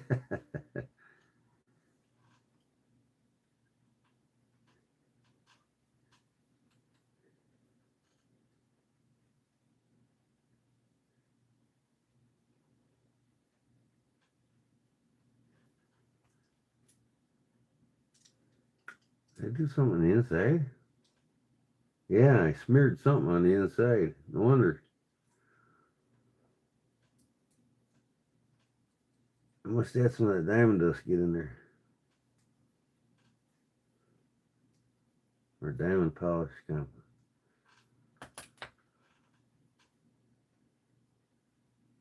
That's good enough. That's good enough. Put the latch back together.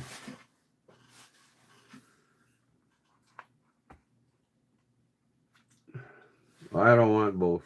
I just want regular users and collectible knives. I don't, vintage collectibles. So I'm not into the new modern expensive realm. I don't care for it. It doesn't please me at all. But it is impressive to see somebody have the vast majority of them. It is impressive, but I can't see justifying the money for shit like that. I just can't. But that's his thing. That's what he loves to do, and that's cool. He's not alone. That's for sure. That's good enough. All right, how's this dial look?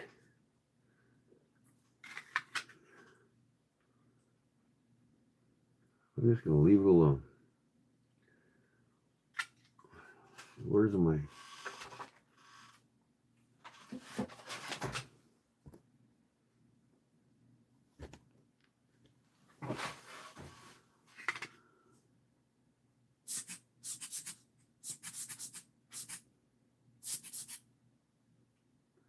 Good enough.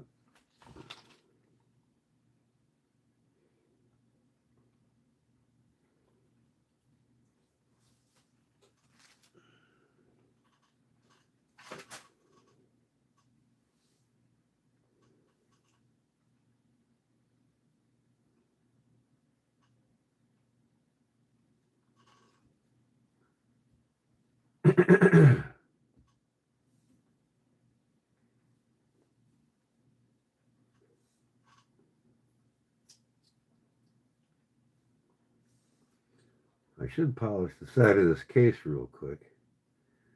But I can do it when it's together. It don't matter.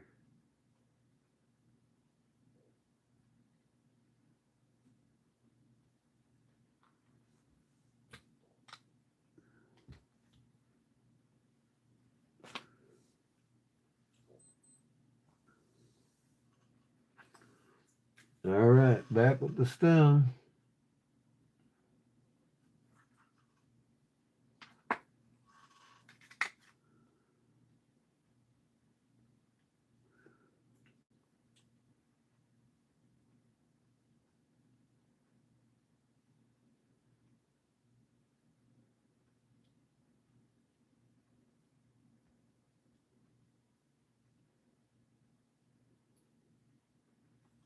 Here we go.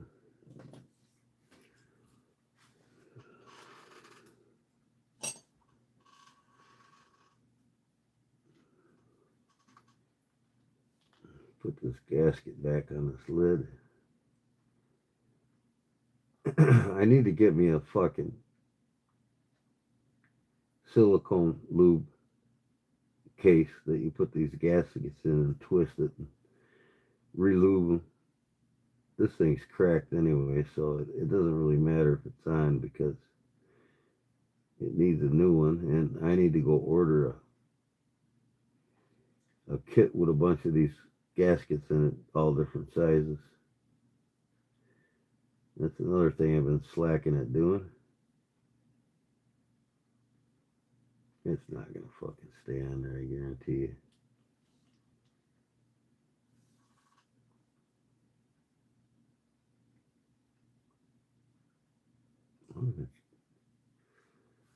See if this battery will even work. It's close to the right size. Get some sleep. Good night, bro. Keep passing out. All right, Sean, man. God bless you, brother. We'll see you probably Wednesday, all right? Thanks for stopping in, man. Yep. Don't mean to bore you all here, but I got so much to do all the time. I can only fit certain things in. This might be a little too fat, but I'm going to see if it works. Yeah, it's too big. I need a smaller one. Maybe I'll put that back in here so I know it's new.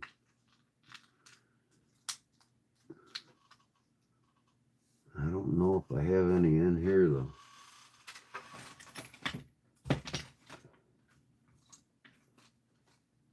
Oh, this was in the watch kit that I got in the watch bag. A motorcycle with a golden person on wings. That was with the 5 watches too. Then I got another pin. I got this lapel pin for a fucking cuff pin. It was pretty cool. And then there's one more thing here, if I can find it.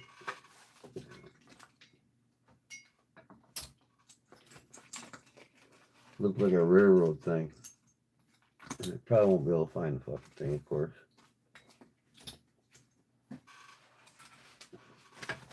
Here it is.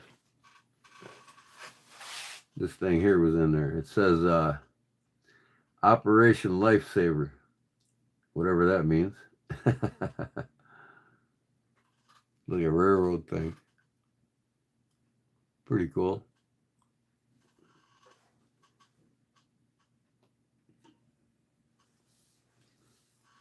So I got them 3 and them 5 watches for $1.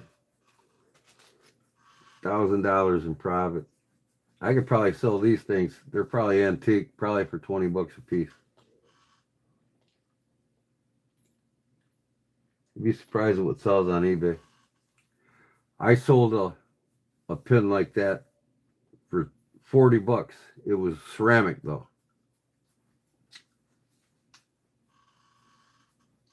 This one's got ceramic in it, so it might be a vintage. From them old couple, it's hard telling. Oh.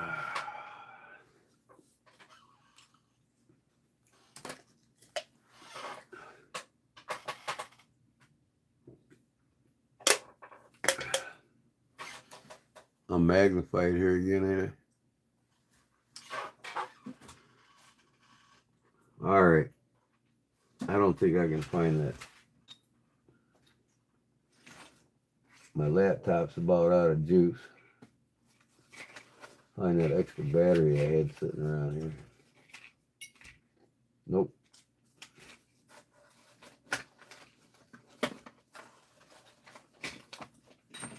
I have to go buy one tomorrow for her. That's all. Yeah, that's too small. All right. Put it back together.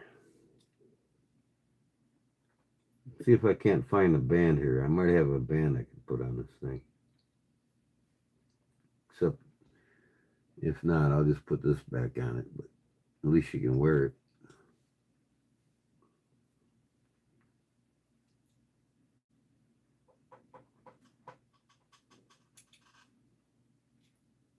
It's Sharp Watch Company. I'm glad it says Japanese movement on it. And then you know you got quality. Yep, see, look at that gasket. Didn't even fucking stay on.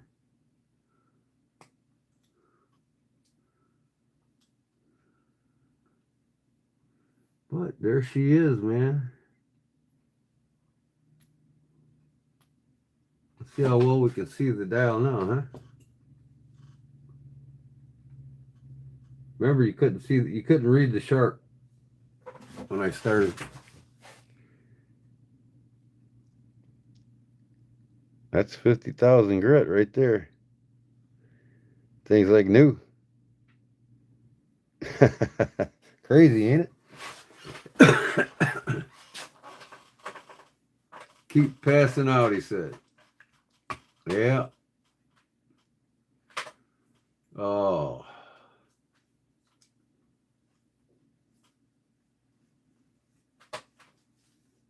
Worked out nice on a clip.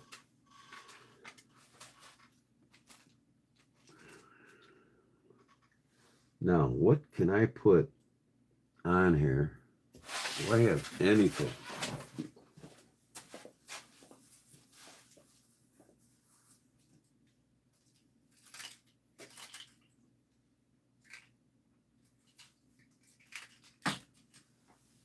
Probably not.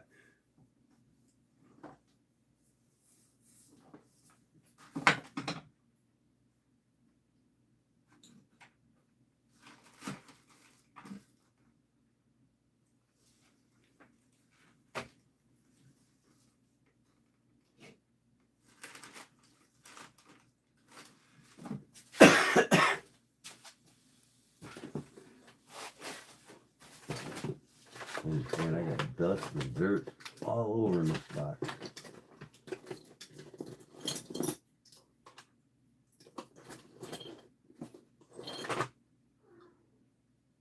Look at this old watch. A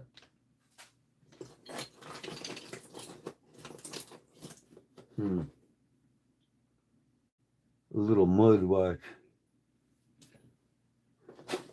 Things like that sell, man. Little designer watch. Look at this thing, man. Got rhinestones all over it. This must have been the movement for it. Cheap fucking. Yeah, cheap ass movement. And shit like that don't even have the crystal in it. Sometimes you take crystals out and save them. What do you want, kitty? You ain't going outside. No. No. Go lay down. Go. Let me see if the other cat wants to come back in. Stay. Come on, kitty. Come on.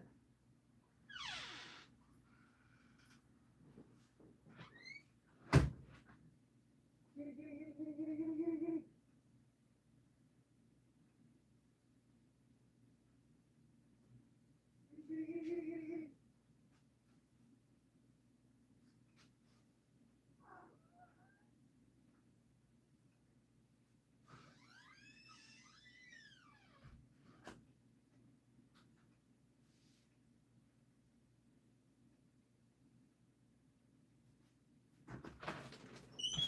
No. Where's the other one? Is it in here? Where is the other cat?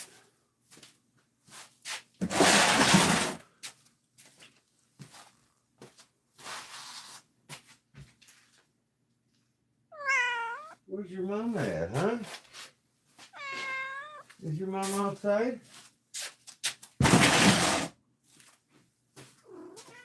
Hi, baby. Hold on, guys. I'll be right back. I gotta see if this other cat ready to come in.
Well, the other mother doesn't want to come in.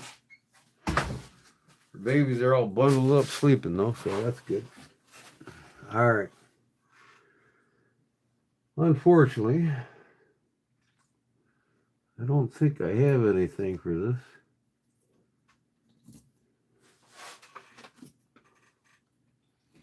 mean, I got these, but they're too wide. Just too wide.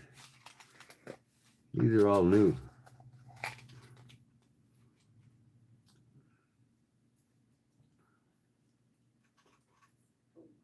Just too wide.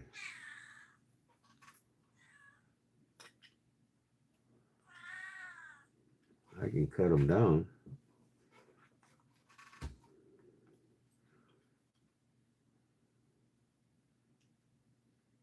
I mean, how would that look if I cut a couple lobes off on each side? What are you doing? Hey, get out of here. Crazy cat. I know, I miss you too. This is just too big. I'm just gonna have to give it back to her like that until I can. I'm gonna go on eBay and buy one when I get off my live. Crispy cracker, what up? Look at that, man, like new.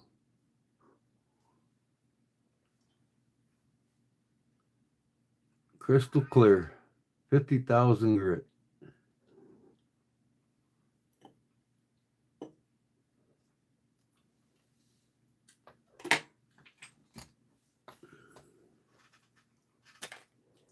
Look at this guy in a motorcycle. This is funny. I have no idea what this means. Does anybody have an idea? A gold with wings on. Is it gold wing motorcycle? Is that what it's trying to represent? Gold wing motorcycle? I don't know. Honda gold wing? Then the railroad one. Lifesavers. Operation Lifesavers.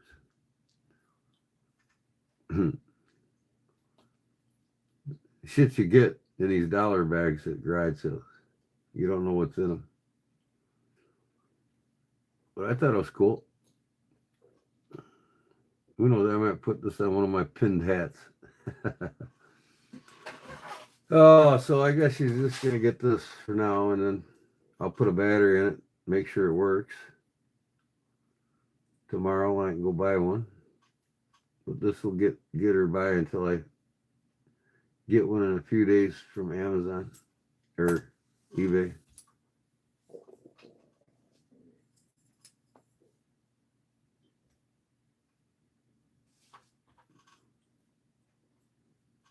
I need some pliers. And I took them probably in the other outside when I worked on my log splitter. I got a brand new carburetor in the mail. I got it on my log splitter. Hasn't ran in a couple years. That thing fucking, as soon as that reservoir and that carb filled up, I put it on choke and she fired right up, man. I was happy. I paid $27 for a brand new carburetor. That's fucking cheap, man.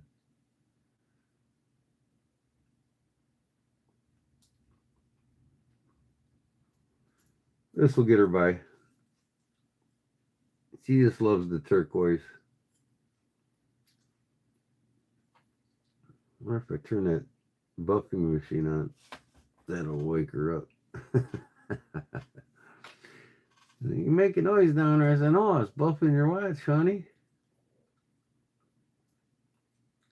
So that's it. My wife absolutely loves the turquoise.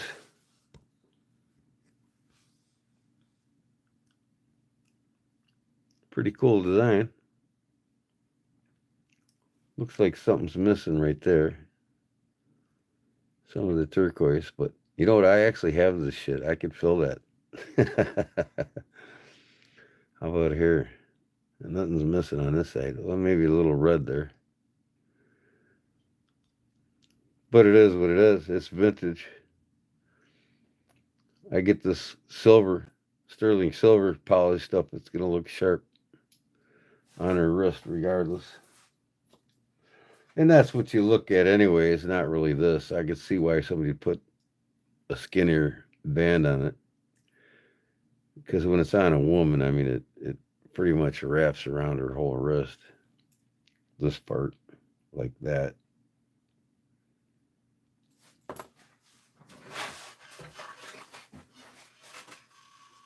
Yeah. That's a cherub.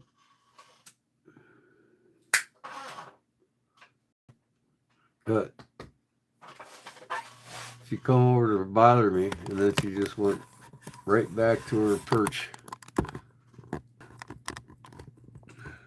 on the rabbit's fur I got on that roller cart. Went right back to sleep. She kills me. She loves me though. She spends a lot of time in the shop with me here. She can't get enough of me.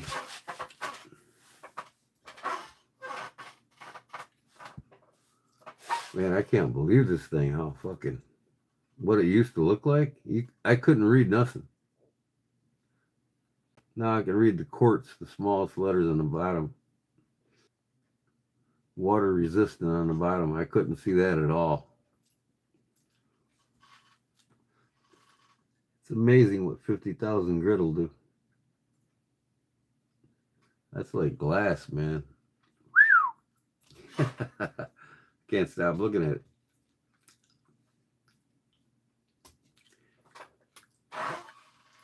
I can't wait to re-oil this one. Take it all apart. That's going to be fun. That's going to be fun. All right, what time is it? 4:26. Look at that. Remember I set that at the beginning of my life? The fucking thing's spot on, brother. I might wear this one tomorrow. It's only got like I don't know, I want to say a 30-hour, maybe a 40-hour reserve, meaning wind it up fully, it'll go for 40 hours before it stops.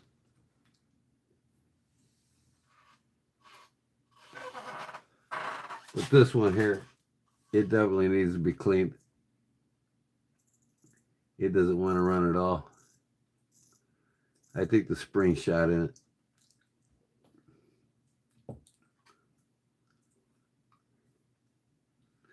I think the spring shot in it. And in order to get this movement out, I got to go from the top. This back doesn't come off at all. And that baffled me. So I had to buy a tool to do that. And this is the tool here. See, you open it up. And then you compress the crystal, the globe crystal on the top, and it squeezes it, opens it up, makes it, shrinks it, and then you pull up and it takes the crystal off. So you put this on here till you get it the right size.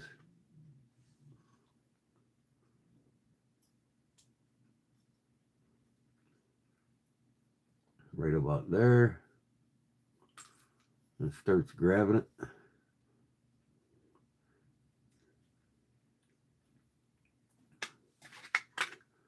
Watch what I'm doing here.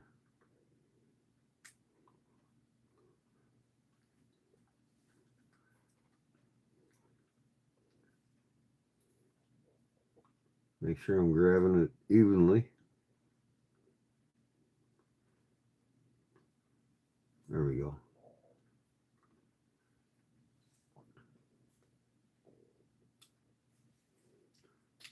See that? Take the crystal right off by shrinking it.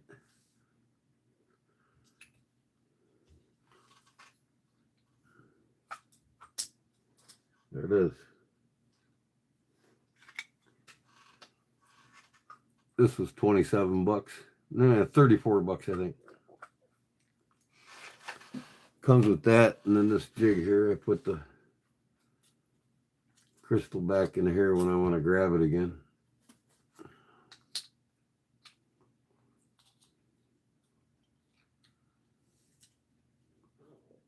There, now I can put the tool on here and grab it just like I did off the watch.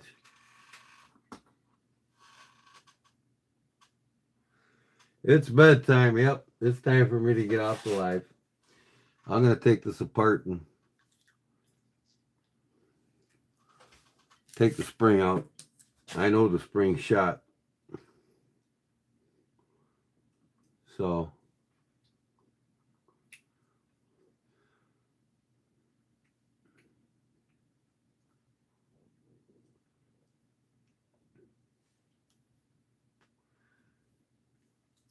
and it's getting late, almost daylight here, so I gotta hit it myself.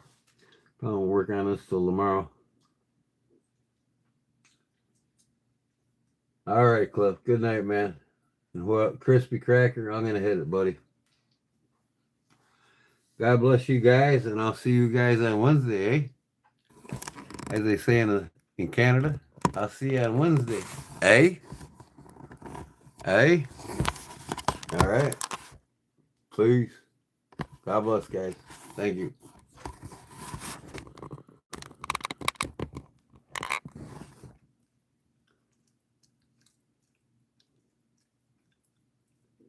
Good night.